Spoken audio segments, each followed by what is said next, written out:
नमस्कार प्यारे बच्चों, कैसे हैं आप लोग। आशा करते हैं कि आप लोग जम के मैट्रिक परीक्षा की तैयारी कर रहे होंगे।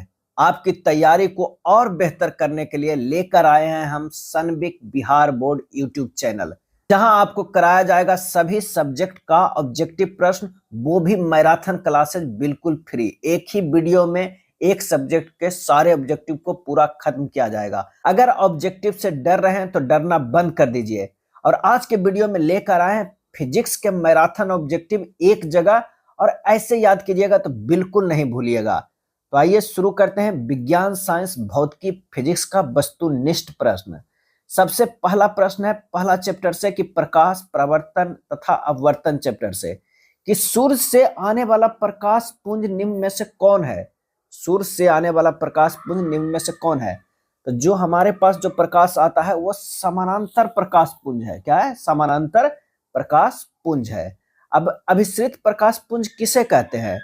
अभिसरित जो कहते हैं कि जहां पर एक बिंदु पे आकर जो है वो मिलते हैं सारे प्रकाश। क्या है? सारे प्रकाश, उसे अभिसारी या अभिसरित प्रकाश पुंज कहते हैं।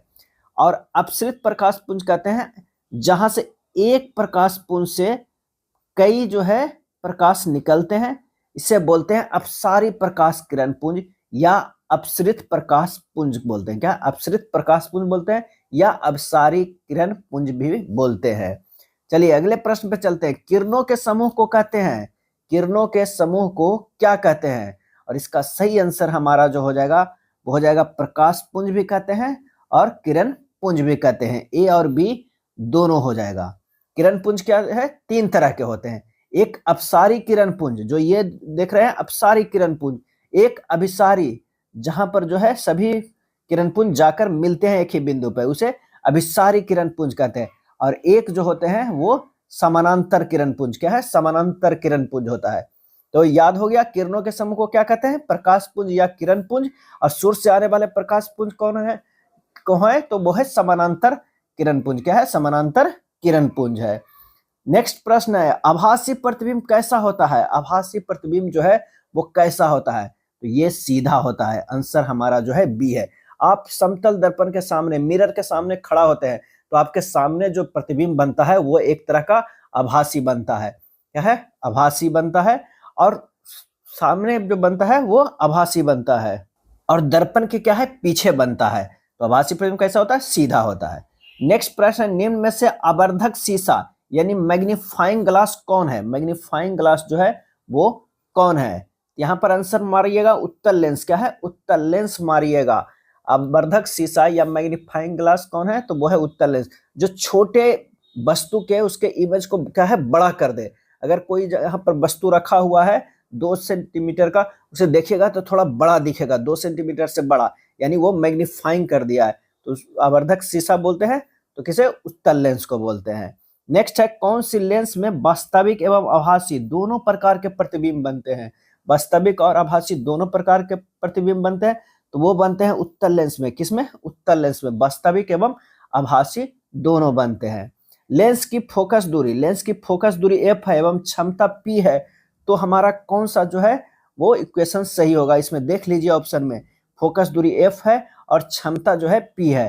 तो p बराबर जो होता है 1/f होता है। f जो है वो मीटर में होना चाहिए। तो यहाँ पर p गुना f बराबर भी 1 लिख सकते हैं। तो हमारा कौन सा ऑप्शन हो गया? ऑप्शन बी हो गया। क्या है? ऑप्शन बी हो गया। छठा के बी हो जाएगा। p बराबर 1/f, जहां f जो है वो मीटर में लीजिएगा। और p जो क्षमता p का मात्रा क्या है? वो d से लिखते हैं डायोप्टर। क्या है? डायोप्टर। फोकस दूरी 20 सेंटीमीटर के अवतल दर्पण की वक्रता त्रिज्या क्या होगी? यानी फोकस दूरी 20 सेंटीमीटर है और अवतल दर्पण की वक्रता त्रिज्या जो है वो क्या होगी? तो वक्रता त्रिज्या हो जाएगी f जो होता है, f जो है r/2 होता है। तो r वक्रता त्रिज्या करा तो r बराबर क्या होगा? f into 2। f दिया हुआ है कितना? 20 सेंटीमीटर। अब 20 गुना 2 करेंगे तो कितना हो जाएगा? 40। तो हमारा आंसर क्या हो जाएगा? 40 आ जाएगा। ऑप्शन सी आ जाएगा। चलिए अगले प्रश्न पे चलते हैं। कांच की एक समानांतर पट्टिका पर श्वेत किरण तिरछी आपतित होती है। कांच की एक समानांतर पट्टिका है पर श्वेत किरण तिरछी आपतित होती है। निम्नांकित में कौन प्रथम वर्तन के साथ जो है वो घटित होगा? तो वो होगा विचलन होगा। क्या है? विचलन होगा। 8वां का आंसर जो हमारा हो जाएगा वो ए होगा, विचलन होगा। अगला प्रश्न है, उत्तल दर्पण में आवर्धन का महत्तम मान होता है। उत्तल दर्पण में आवर्धन का जो है महत्तम मान जो है 0 से बड़ा होता है, 0 से बड़ा होता है एम, और उसके बाद 1 से छोटा होता है। तो इसमें कौन सा ऑप्शन आ रहा है? तो हाफ जो है वो इसमें लाई कर रहा है 0 से 1 के बीच में, तो वो सी हो जाएगा। नेक्स्ट प्रश्न है, किसी वस्तु का अवतल दर्पण द्वारा बना प्रतिबिंब आभासी, सीधा तथा वस्तु से बड़ा पाया गया है। अवतल दर्पण द्वारा बना प्रतिबिंब जो है आभासी, सीधा और वस्तु से बड़ा पाया गया, तो वस्तु की स्थिति कहाँ होनी चाहिए? वस्तु की स्थिति कहाँ होनी चाहिए? तो दर्पण के ध्रुव तथा मुख्य फोकस के जो है वो बीच होनी चाहिए। तो आंसर हमारा जो है 10 के डी हो जाएगा। चलिए यहाँ तक याद हो गया है, पढ़ते जाइए, मैराथन क्लास है, और एक बार अगर शुरू से अंत तक लास्ट वीडियो देख लिए हैं तो आपका बहुत सारा जीके एकदम हूबहू एग्जाम में आने की संभावना रहेगा। नेक्स्ट प्रश्न है, फोकस दूरी 10 सेंटीमीटर के अवतल दर्पण द्वारा उत्पन्न आवर्धन धनात्मक होगा यदि वस्तु की दूरी का मान होगा। फोकस दूरी 10 सेंटीमीटर के एक अवतल दर्पण है और उसका उत्पन्न आवर्धन धनात्मक होगा यदि वस्तु की दूरी का मान कितना होगा? तो 10 सेंटीमीटर से कम रखिएगा वस्तु की दूरी और फोकस दूरी 10 सेंटीमीटर, तभी जो है इसका आवर्धन क्या होगा? धनात्मक होगा। क्या है? धनात्मक होगा। एम बराबर क्या होता है? माइनस भी बाई यू होता है, तो इसे ध्यान रखिएगा। फोकस से ध्रुव की ओर आने पर अवतल दर्पण में आवर्धन का मान क्या होगा? फोकस से ध्रुव की ओर आने पर अवतल दर्पण में आवर्धन का मान जो है वो क्या होगा? और इसका सही आंसर हमारा जो हो जाएगा वो हो जाएगा बढ़ता है। क्या होता है? बढ़ता है। चलिए आगे बढ़िए। एक अवतल दर्पण के प्रधान अक्ष पर चलती चींटी का प्रतिबिंब सीधा है तथा बढ़ता जा रहा है। चींटी की गति की दिशा क्या है? एक अवतल दर्पण के प्रधान अक्ष पर, मतलब सीधी जो अक्ष है, अगर ये अवतल दर्पण है यहाँ पर से जो है ये सीधी अक्ष है, प्रधान अक्ष पर चलती चींटी का प्रतिबिंब सीधा है तथा बढ़ता जा रहा है। चींटी की गति की दिशा जो है होगी वो क्या होगी? तो फोकस से ध्रुव की ओर होगी। क्या है? चींटी की गति की दिशा जो है फोकस से ध्रुव की ओर होगा। आंसर हमारा जो है 13 के बी होगा। 13 के बी होगा। यदि किसी बिंब का प्रतिबिंब का आवर्धन ऋणात्मक है, यदि किसी बिंब का प्रतिबिंब का आवर्धन ऋणात्मक है तो उस प्रतिबिंब की प्रकृति जो है वो क्या होगी? प्रकृति क्या होगी? तो वो वास्तविक होगा और उल्टा होगा, क्योंकि ऋणात्मक है तो वो उल्टा होगा। प्रतिबिंब की प्रकृति क्या होगा? तो वो वास्तविक और उल्टा होगा। चलिए अगले प्रश्न पे चलते हैं। यदि अवतल दर्पण का निचला आधा भाग टूट जाए, अवतल दर्पण है उसका निचला आधा भाग टूट जाए तो प्रतिबिंब कैसा बनेगा? तो प्रतिबिंब जो है कम तीव्रता का बनेगा, यानी कम तीव्रता का प्रतिबिंब बनेगा। वायु का निरपेक्ष अपवर्तनांक वास्तव में होता है, वायु के निरपेक्ष अपवर्तनांक वास्तव में होता है। कितना होता है? तो 1 से अधिक होता है। कितना? 1 से अधिक होता है। 1 से अधिक होता है वायु का निरपेक्ष अपवर्तनांक वास्तव में। निम्नलिखित में किसका अपवर्तनांक सबसे कम होता है? इसमें से बताइए। तारपीन, बेंजीन, पानी और केरोसिन में जो है अपवर्तनांक सबसे कम होता है। किसका होता है? इसका सही आंसर होगा पानी का जो है सबसे कम होता है। एक प्रकाश किरण एक समतल दर्पण पर लंबता आपतित होती है, परावर्तन कोण का मान होगा। परावर्तन कोण का मान जो होगा वो 0 डिग्री होगा, क्योंकि एक समतल दर्पण उस पर लंबता आ रहा है सीधे, तो जाएगा भी सीधे। तो ये जो है परावर्तन कोण का मान कितना हो जाएगा? 0 डिग्री हो जाएगा। अवतल लेंस द्वारा प्राप्त प्रतिबिंब होता है, अवतल लेंस के द्वारा प्राप्त जो है प्रतिबिंब कैसा होता है? इसका सही आंसर होगा वो छोटा भी होता है, आभासी भी होता है और सीधा भी होता है। इनमें से हमारा जो है वो सभी हो जाएगा। क्या है? सभी हो जाएगा। वायु में अभिसारी लेंस है, वायु में अभिसारी जो है वो लेंस है, तो कांच का उत्तल लेंस, इसमें जो है कांच का उत्तल लेंस जो है वायु में अभिसारी लेंस होता है। चलिए अगले प्रश्न पे आते हैं। मानव नेत्र में किस प्रकार का लेंस पाया जाता है? अब काफी इंपॉर्टेंट प्रश्न है, कई बार ये पूछा गया है कि मानव नेत्र में जो है किस प्रकार का लेंस पाया जाता है, और इसका सही आंसर हो जाएगा उत्तल लेंस। क्या है? उत्तल लेंस जो है वो पाया जाता है। प्रकाश की किरण को मोड़ने की क्षमता को कहते हैं, प्रकाश की किरण को मोड़ने की क्षमता को क्या कहेंगे? और मोड़ने की क्षमता को लेंस की क्षमता कहते हैं। क्या है? लेंस की क्षमता कहते हैं। प्रकाश की किरण को मोड़ने की क्षमता को लेंस की क्षमता कहते हैं। 22 के ए हो जाएगा। जल की एक गोलीय बूंद में व्यास के अनुदिश आपतित प्रकाश किरण की कितनी बार अपवर्तन होगा? जल की एक गोलीय बूंद में व्यास के अनुदिश आपतित प्रकाश की किरण को कितनी बार अपवर्तन होगा? और इसका सही आंसर हमारा जो होगा वो 1 बार ही होगा। क्या है? 1 बार होगा।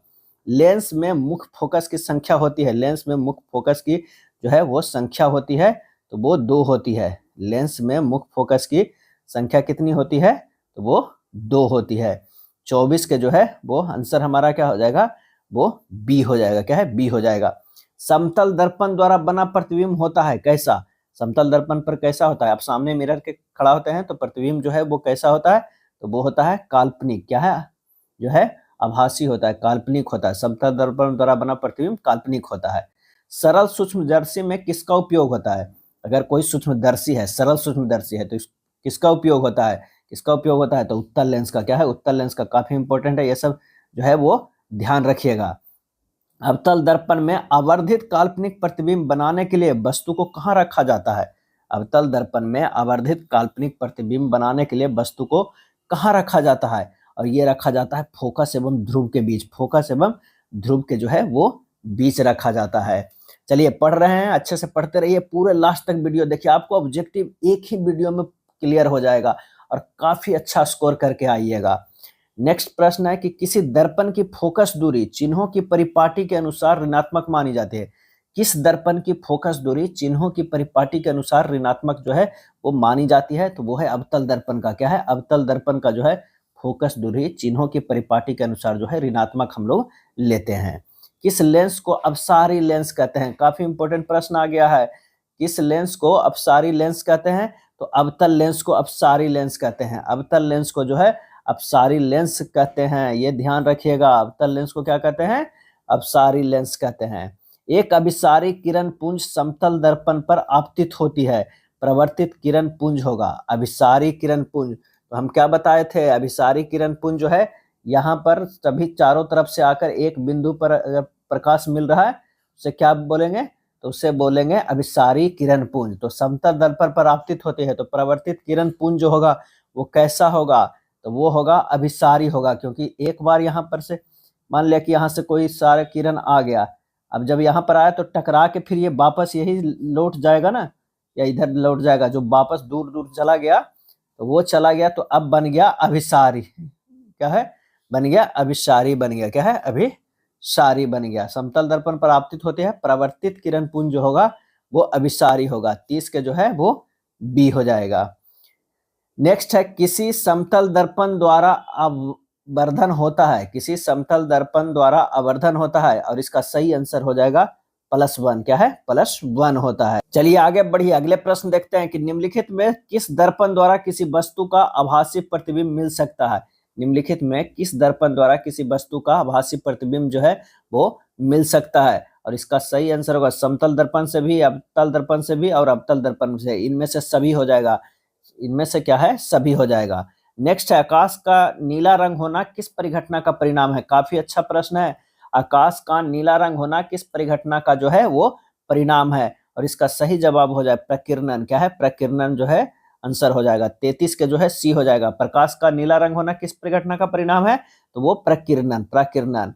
अगले प्रश्न पे आते हैं, विरल माध्यम से सघन माध्यम में जाती हुई किरण मुड़ जाती है। विरल माध्यम से सघन माध्यम में जाती हुई किरण मुड़ जाती है, किधर मुड़ जाती है? तो वो है अभिलंब की ओर मुड़ जाती है, विरल माध्यम से सघन माध्यम में।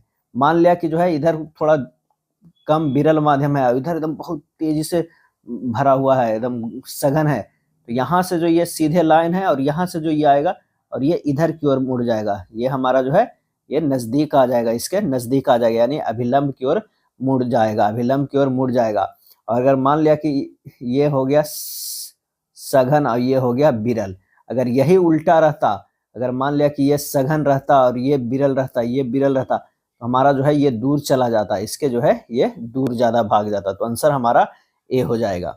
निम्नलिखित में किस लेंस की फोकस दूरी धनात्मक होती है? किस लेंस की फोकस दूरी जो है वो धनात्मक होती है? तो उत्तल लेंस की फोकस दूरी जानते हैं ये धनात्मक है। एकदम ये सब याद कर लीजिए, यही सब प्रश्न जो है बार बार एग्जाम में पूछे जाते हैं, हम लोग गलत करके आते हैं।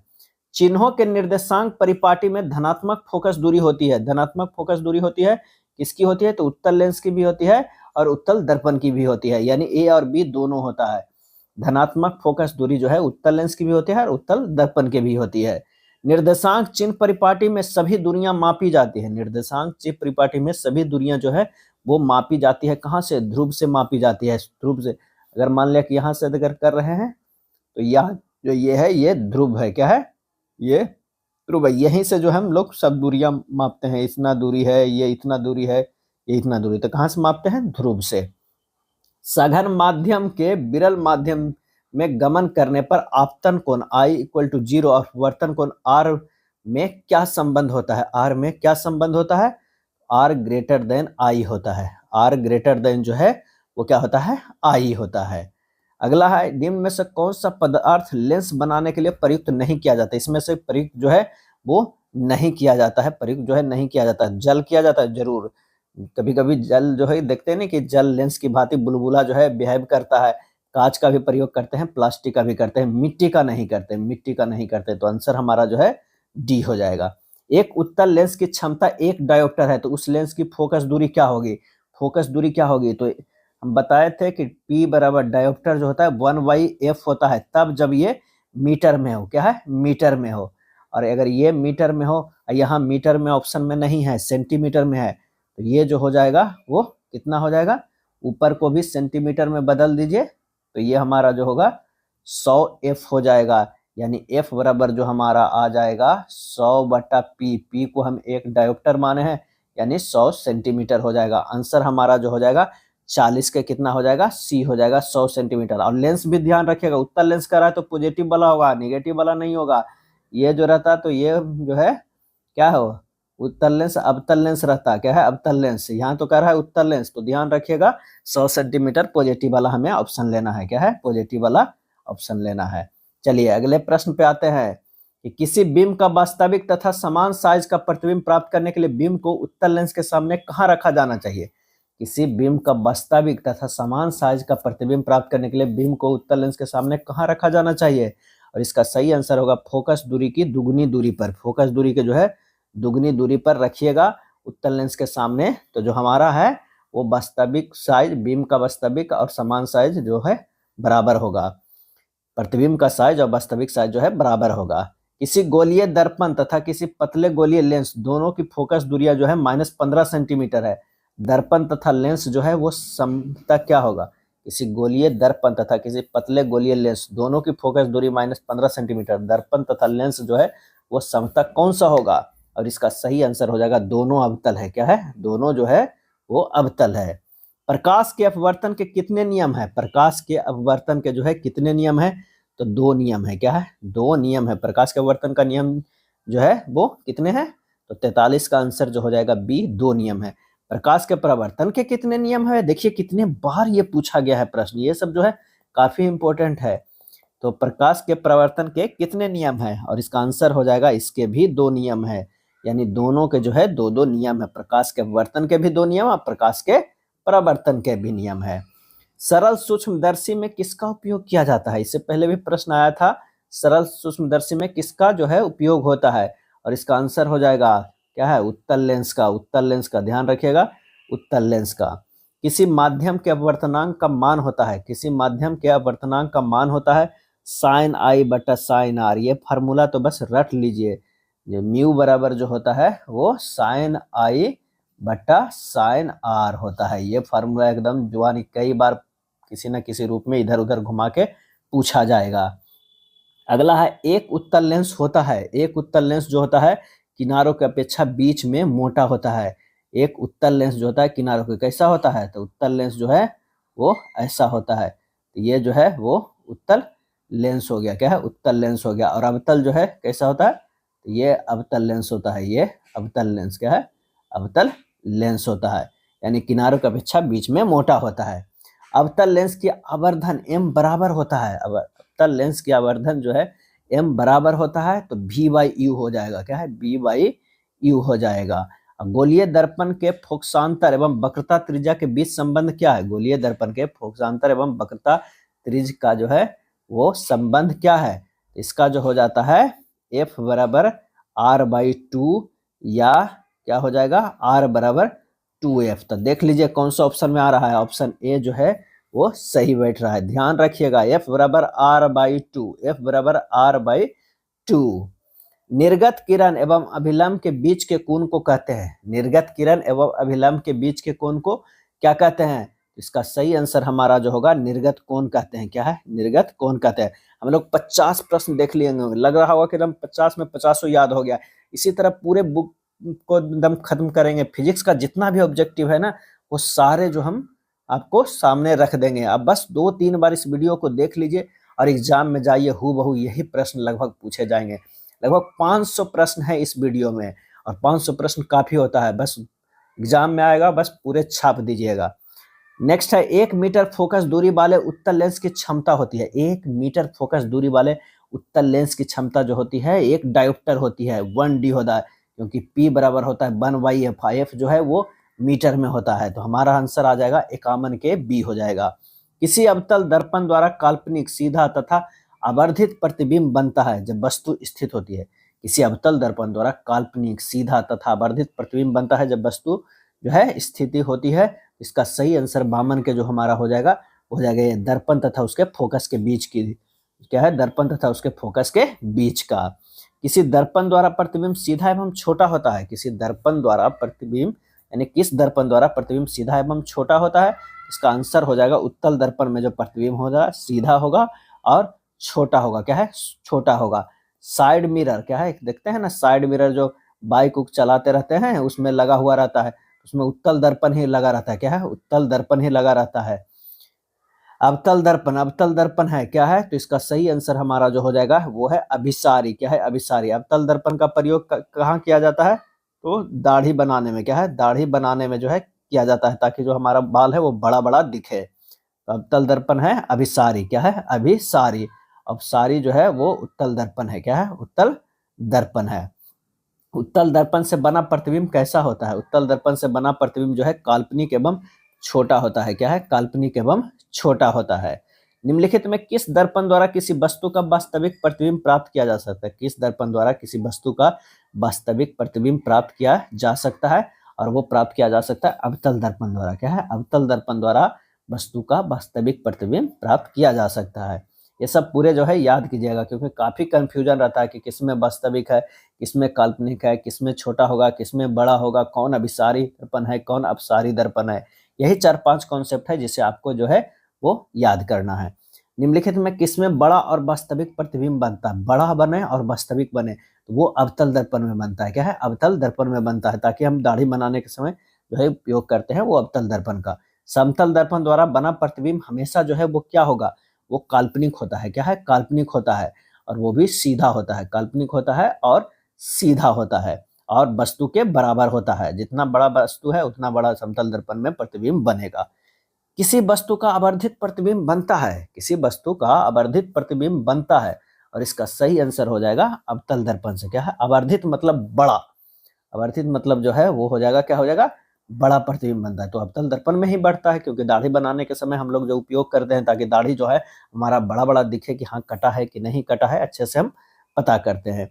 काल्पनिक प्रतिबिंब हमेशा कैसा बनता है? तो काल्पनिक प्रतिबिंब जो है हमेशा सीधा होता है। क्या है? सीधा होता है। चलिए अगले प्रश्न पे चलते हैं। किस दर्पण में हमेशा आभासी और छोटा प्रतिबिंब बनता है? किस दर्पण में हमेशा आभासी और छोटा प्रतिबिंब बनता है? और वो बनता है उत्तल दर्पण में। उत्तल दर्पण में साइड मिरर के रूप में उपयोग किया जाता है। किसे? उत्तल दर्पण को। क्या है? उत्तल दर्पण को। निम्न में से किस दर्पण की फोकस दूरी धनात्मक होती है? किस दर्पण की फोकस दूरी जो है वो धनात्मक होती है? तो उत्तल दर्पण की फोकस दूरी जो है वो धनात्मक होती है। क्या है? धनात्मक। गोलीय दर्पण के ध्रुव और फोकस के बीच की दूरी को कहते हैं। गोलीय दर्पण है का ध्रुव और फोकस के बीच की दूरी को क्या कहते हैं? और उसको कहते हैं फोकसांतर। क्या है? फोकसांतर जो है नाम दे दिया गया। ध्रुव से फोकस की दूरी है तो फोकस दूरी नहीं है, एफ से हम लोग डिनोट करते हैं, उसी को फोकसांतर कहते हैं।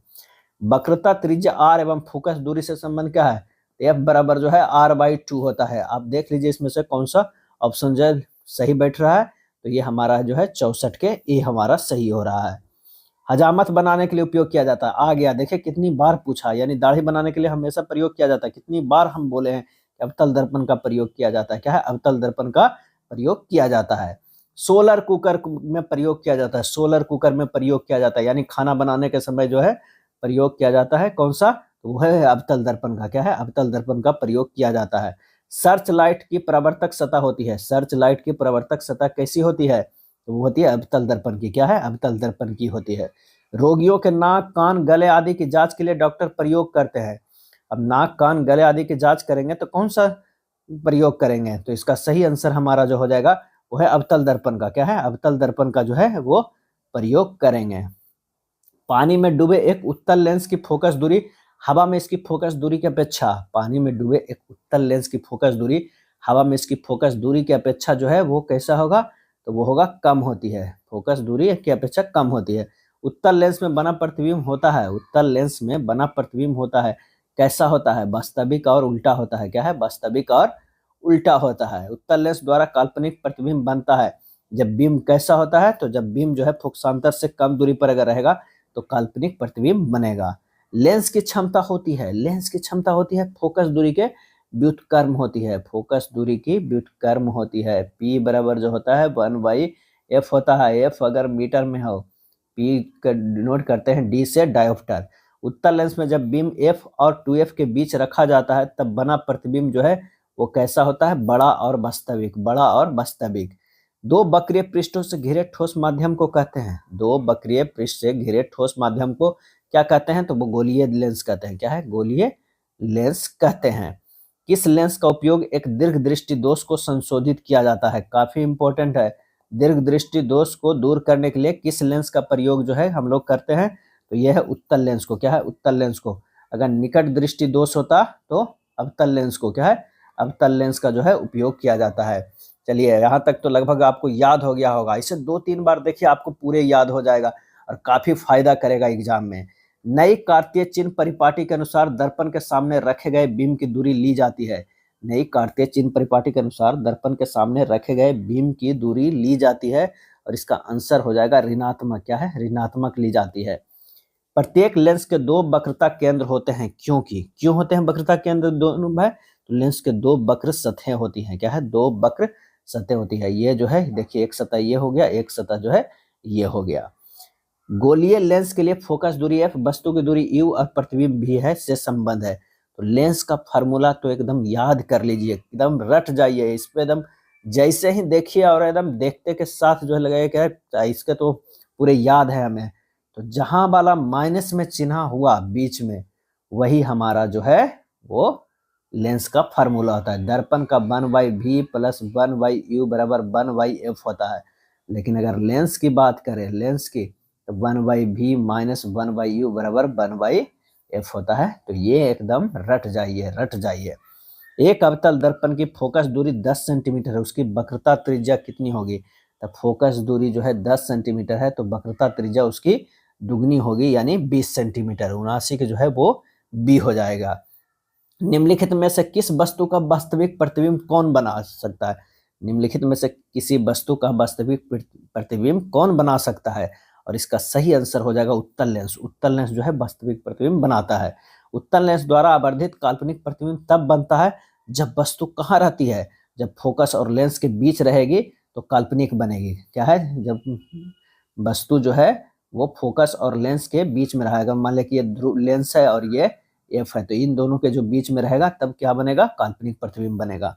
एक गोलीय दर्पण, गोलीय दर्पण से 5 सेंटीमीटर की दूरी पर रखे बीम का प्रतिबिंब दर्पण से 30 सेंटीमीटर की दूरी पर उसी ओर बनता है जिस ओर बीम है। तो आवर्धन जो होगा वो होगा क्या है? आवर्धन कैसा होगा? तो यहाँ पर देखिए बनाया होगा आवर्धन m बराबर माइनस v/u। व्यू जो है 30 सेंटीमीटर है, ये 5 सेंटीमीटर है, माइनस में 6 सेंटीमीटर। तो 82 के जो हमारा आंसर हो जाएगा वो बी हो जाएगा। एक उत्तल लेंस से 30 सेंटीमीटर की दूरी पर एक बीम रखी गई है। लेंस के बराबर दूरी पर वास्तविक प्रतिबिंब बनता है। वास्तविक प्रतिबिंब बनता है। लेंस की फोकस दूरी जो है वो क्या है? उत्तल लेंस से 30 सेंटीमीटर की दूरी पर एक बीम रखा गया है और लेंस के बराबर दूरी पर वास्तविक प्रतिबिंब बनता है। तो वो हमारा जो है कह रहा है, तो लेंस की फोकस दूरी क्या हो जाएगा? तो उत्तल लेंस 30/2 r/2 कर दीजिए। तो यहाँ 15 सेंटीमीटर। क्या है? 15 सेंटीमीटर, क्योंकि वास्तविक प्रतिबिंब जो है आर पर बन रहा है तो ये 15 सेंटीमीटर हो जाएगा। 83 के जो है वो सी हो जाएगा। नेक्स्ट है, एक उत्तल लेंस की फोकस दूरी 20 सेंटीमीटर है तो लेंस की क्षमता क्या होगी? उत्तल लेंस की फोकस दूरी 20 सेंटीमीटर है तो लेंस की क्षमता जो है वो क्या हो जाएगी? और इसका आंसर हो जाएगा +5 डायोप्टर हो जाएगा। क्या है? +5 डायोप्टर। यानी जो हमारे पास है P बराबर जो है 100/f जो हो जाएगा 20, क्योंकि ये सेंटीमीटर में है तो b बच्चे क्या हो गया, तो ये +5 डायोप्टर हो जाएगा। अब p बराबर 1/f तब हो जाता है जब ये मीटर में है, क्या है, मीटर में है। एक लेंस की क्षमता -5 डायोप्टर है, इसकी फोकस दूरी जो है होगी, उसकी फोकस दूरी क्या हो जाएगी, इसका सही आंसर हो जाएगा -20 सेंटीमीटर। क्यों है -5 में, तो माइनस कर देना है, और ये 20 का था तो आप देख लीजिए -20 सेंटीमीटर, तभी होगा -5 डायोप्टर, क्योंकि P बराबर हमेशा जो है 100/f होगा, और P दिया हुआ है -5, तो ये 100/5 कैसे आ जाएगा, यहाँ पर जो है ये माइनस में होगा, ये 20 होगा, तो b बचे क्या हो जाएगा 100, यानी 20 नीचे हम रखे हैं तो -20 सेंटीमीटर होगा। f बराबर 1/-5 इस तरह भी करिएगा, 20 सेंटीमीटर होगा। अब जैसे भी निकालिए, बस फार्मूला को याद रखें कि P/f है, f या तो मीटर में होना चाहिए, या फिर अगर सेंटीमीटर में है तो 100/f जो होगा ये सेंटीमीटर में है। लेंस की क्षमता जो है 4 डायोप्टर है, यह होगा, क्या होगा, और इसका सही आंसर हो जाएगा 0.2 मीटर फोकस दूरी का उत्तल लेंस, क्योंकि f बराबर जो हो जाएगा 1/4 डायोप्टर, 1/4 को कर सकते हैं 0.25 मीटर, क्योंकि इसमें मीटर में है तो यह C हो जाएगा। किसी बिंदु वस्तु से निकलकर किरणें किसी लेंस से अपवर्तित होकर जिस बिंदु पर मिलती है उसे कहते हैं, उसे क्या कहते हैं, और इसका सही आंसर हमारा जो हो जाएगा वो फोकस कहते हैं, क्या है, फोकस कहते हैं। किसी शब्दकोश में पाए गए छोटे अक्षरों को पढ़ते समय आप निम्न में से कौन सा लेंस जो है वो पसंद करेंगे, इसमें से ये हमें बताना है। यहाँ 50 सेंटीमीटर फोकस दूरी का अवतल लेंस, क्या है, अवतल लेंस अगर 50 सेंटीमीटर का करते हैं तो हमारा जो अक्षर है जो पढ़ते समय वो बड़ा बड़ा दिखाई पड़ेगा, यह बड़ा बड़ा, तो आंसर हमारा जो है वो बी हो जाएगा। फोटोग्राफी क्या है, फोटोग्राफी कैमरा का अधिदृश्यक होता है, अभिदृश्यक होता है, और इसका आंसर हो जाएगा वो है उत्तल लेंस का होता है, क्या है, उत्तल लेंस का होता है। प्रकाश तरंग का उदाहरण है, प्रकाश तरंग का जो है उदाहरण है वो विद्युत चुंबकीय तरंग जो है एक तरह का प्रकाश तरंग है। ध्वनि तरंग, परावैंगनी तरंग, इसमें से जो है प्रकाश तरंग नहीं है, लेकिन विद्युत चुंबकीय तरंग जो है वो प्रकाश तरंग है। दंत विशेषज्ञ किस दर्पण का उपयोग मरीजों के दांतों को बड़ा प्रतिबिंब देखने के लिए करता है, तो बड़ा किसमें बनता है, अवतल दर्पण में बनता है, तो 91 के हमारा जो है वो बी हो जाएगा। कौन सा लेंस अपसारी लेंस भी कहलाता है, अपसारी लेंस भी कहलाता है, तो अवतल लेंस अपसारी लेंस कहलाता है, और उत्तल लेंस जो है वो अभी सारी लेंस कहलाते हैं, तो अवतल अपसारी लेंस में है, ये ध्यान रखिएगा, क्या है, ध्यान रखिएगा। चलिए 93 नंबर प्रश्न चलते हैं। एक प्रयोग में अवतल दर्पण द्वारा किसी बिंब का प्रतिबिंब एक पर्दे पर प्राप्त किया जाता है। दर्पण की फोकस दूरी को निर्धारित करने के लिए प्रयोगकर्ता को मापने की जरूरत है, मापने की जरूरत है, तो वो है क्या है, तो दर्पण तथा पर्दा के बीच की दूरी को, दर्पण तथा बिंब के बीच की दूरी को, दोनों को, यानी ए और बी जो है हमारा दोनों हो जाएगा। गोलीय दर्पण के परावर्तक पृष्ठ की वृत्ताकार सीमा रेखा का व्यास कहलाता है। गोलीय दर्पण के परावर्तक पृष्ठ की वृत्ताकार सीमा रेखा का व्यास कहलाता है, कैसा कहलाता है, तो गोलीय दर्पण का द्वारक, क्या है, गोलीय दर्पण के द्वारक। अगला है, निम्नलिखित में कौन उत्तल दर्पण की फोकस दूरी है जिसकी वक्रता त्रिज्या जो है 32 सेंटीमीटर है। फोकस दूरी कह रहा था, एफ बराबर जो होता है r/2 होगा, तो 32/2, तो क्या हो जाएगा 16 हो जाएगा। अब देखना है कि प्लस में होगा कि ये माइनस में होगा, प्लस में होगा कि माइनस में होगा, तो ये प्लस में होगा, क्योंकि उत्तल दर्पण, आंसर हमारा सी हो जाएगा, क्या है, सी हो जाएगा, 95 के सी। यदि किसी बिंब का प्रतिबिंब, बिंब का आवर्धन ऋणात्मक है तो उस प्रतिबिंब की प्रकृति क्या होगी। यदि किसी बिंब का प्रतिबिंब का आवर्धन ऋणात्मक है तो उस प्रतिबिंब की प्रकृति जो है वो क्या होगी, और इसका आंसर होगा वास्तविक और उल्टा होगा, क्या है, वास्तविक और क्या होगा, उल्टा होगा। गोलीय दर्पण का प्रवर्तक पृष्ठ वक्रित हो सकता है, वक्रित पृष्ठ हो सकता है अंदर या बाहर की ओर, अंदर या बाहर की ओर। वह गोलीय दर्पण जो अंदर की तरफ वक्रित हो कहलाता है, वह गोलीय दर्पण जो अंदर की तरफ वक्रित हो क्या कहलाता है, और वो कहलाता है अवतल दर्पण, क्या है, अवतल दर्पण कहलाता है। वह गोलीय दर्पण जो बाहर की तरफ वक्रित हो, बाहर की तरफ वक्रित हो कहलाता है, क्या कहलाता है, इसका सही आंसर जो हमारा हो जाएगा वो हो जाएगा उत्तल दर्पण, क्या है, उत्तल दर्पण। गोलीय दर्पण के प्रवर्तक पृष्ठ के केंद्र को दर्पण को कहा जाता है, गोलीय दर्पण के प्रवर्तक पृष्ठ के केंद्र को दर्पण को कहा जाता है, वो क्या कहा जाता है, तो ध्रुव कहा जाता है, ध्रुव कहा जाता है। अब हम लोग 100 प्रश्न देख चुके हैं, कितने प्रश्न देख चुके हैं, 100 प्रश्न देख चुके हैं। अभी बहुत सारा प्रश्न देखना है, एकदम मैराथन क्लास से चल रहा है। आप शुरू से अंत तक देखिए, काफी फायदा करेगा एग्जाम में। मात्र जो है 10-15 दिन बचे हैं और यही 15 दिन अगर आप अच्छे से पढ़ लिए तो आप दूसरे से बहुत आगे निकल सकते हैं। नेक्स्ट देखते हैं 101वां प्रश्न कि गोलीय दर्पण की वक्रता केंद्र को किस अक्षर से निरूपित जो है वो किया जाता है, और ये निरूपित किया जाता है किससे, तो वो है सी से। क्या है, सी से। किसी लेंस के द्वारा उत्पन्न आवर्धन का एसआई मात्रक क्या है, एसआई मात्रक जो है वो क्या है, इसका सही आंसर हमारा जो हो जाएगा वो है मात्रक विहीन है। किसी लेंस के द्वारा उत्पन्न आवर्धन एसआई मात्रक क्या होगा, तो अब मात्रक विहीन होगा, क्योंकि अगर हाइट से एच आई और एच वो कहते हैं इमेज और ऑब्जेक्ट बनता है, तो ये भी हाइट बराबर है, अगर कोई मीटर में है दोनों ये कैंसिल हो जाता है, तो ये मात्रक विहीन होता है। निम्न में से किस लेंस की फोकस दूरी धनात्मक होती है, किस लेंस की फोकस दूरी धनात्मक होती है, तो उत्तल लेंस की फोकस दूरी जो है वो धनात्मक होती है। अगला प्रश्न पे चलते हैं कि गोलीय दर्पण के ध्रुव तथा वक्रता त्रिज्या से गुजरने वाली सीधी रेखा को कहते हैं। गोलीय दर्पण के ध्रुव तथा वक्रता त्रिज्या से गुजरने वाली सीधी रेखा को कहते हैं, क्या कहते हैं, तो मुख्य अक्ष कहते हैं। क्या है, मुख्य अक्ष कहते हैं। सूर्य के प्रकाश के संकेंद्रण से उत्पन्न ऊष्मा के कारण जल उठता है। सूर्य के प्रकाश के संकेंद्रण से उत्पन्न ऊष्मा के कारण जो है वो जल उठता है, तो वो है कागज। क्या है, कागज। मान लिया सूर्य का प्रकाश है और उसको सभी जगह एक पर केंद्रित करते हैं एक मैग्नीफाइंग लेंस से, तो वो कागज पर रखेंगे तो वो क्या है, जल उठता है। क्या है, जल उठता है, वह एक कागज। किस दर्पण से हमेशा वस्तु से छोटा प्रतिबिंब बनता है, किस दर्पण से हमेशा वस्तु से छोटा प्रतिबिंब बनता है, तो वो है उत्तल दर्पण से। क्या है, उत्तल दर्पण से। आंसर हमारा ए हो जाएगा। टॉर्च और वाहनों के उग्र दीपों में किस दर्पण का प्रयोग किया जाता है, यानी हेडलाइट में किस दर्पण का प्रयोग किया जाता है, और ये प्रयोग किया जाता है अवतल दर्पण को। क्या है, अवतल दर्पण को। हेडलाइट का जो है अवतल दर्पण को, दाढ़ी या हजामत बनाने के लिए जो है वो है अवतल दर्पण को प्रयोग किया जाता है, जबकि साइड मिरर में उत्तल दर्पण का प्रयोग किया जाता है। डॉक्टर जो है आंख नाक कान चेक करने के लिए अवतल दर्पण का प्रयोग करते हैं। वाहनों के साइड मिरर पीछे देखने के दर्पण में किस दर्पण का प्रयोग किया जाता है, तो उत्तल दर्पण का। क्या है, उत्तल दर्पण का किया जाता है। चलिए देखिए कौन दर्पण का सूत्र है, देखिए कितनी बार पूछा गया है, तो ये सब जो है काफी VVI प्रश्न है, इसे जरूर लिखिए। तो क्या बताए थे, 1/v प्लस 1/u बराबर 1/f वाला होगा, तो आंसर हमारा 109 के जो है वो कहाँ है, ए में है। क्या है, ए में छुपा हुआ है। दो पृष्ठों से घिरा हुआ कोई पारदर्शी माध्यम जिसका एक या दोनों पृष्ठ गोलीय हो क्या कहलाता है, वो कहलाता है लेंस। क्या है, लेंस कहलाता है।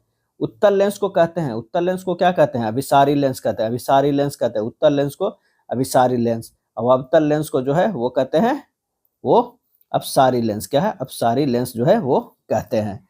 लेंस के कितने वक्रता केंद्र होते हैं, तो 2 होते हैं। 112 के जो है वो क्या हो जाएगा, ए आंसर हो जाएगा, 2 होते हैं। लेंस के केंद्रीय बिंदु को कहते हैं, लेंस के केंद्रीय बिंदु को क्या कहते हैं, इसका आंसर होता है प्रकाशिक केंद्र कहते हैं, प्रकाशिक केंद्र कहते हैं।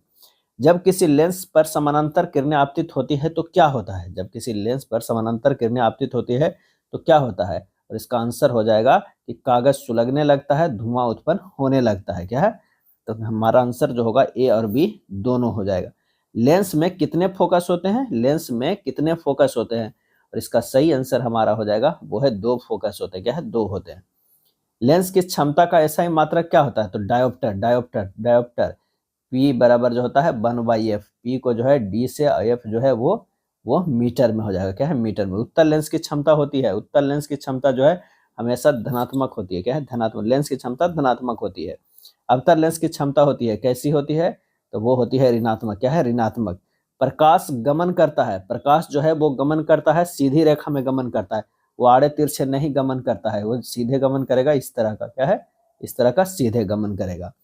एक अवतल दर्पण की फोकस दूरी 20 सेंटीमीटर, एक वस्तु दर्पण के ध्रुव से 30 सेंटीमीटर की दूरी पर रखी गई है, तो हमारा जो है वो प्रतिबिंब कहाँ बनेगा, क्या है, प्रतिबिंब कहाँ बनेगा, तो आप फार्मूला लगा दीजिएगा 1/v प्लस 1/u बराबर जो है 1/f है। यहाँ पर कह रहा है वस्तु के दर्पण से ध्रुव से 20 दूरी है, यानी 1/v बराबर 1/v कोई आप बराबर निकालना ही है, तो हमें क्या कर दीजिए 1/f कितना दिया हुआ 20 सेंटीमीटर, अब 1/u जो दिया हुआ है 1/30 सेंटीमीटर है। आप इसे कर लीजिए 30 क्या हो जाएगा, ये 60 हो जाएगा, ये 3 - 1 2 हो जाएगा, यानी 1/60 हो जाएगा।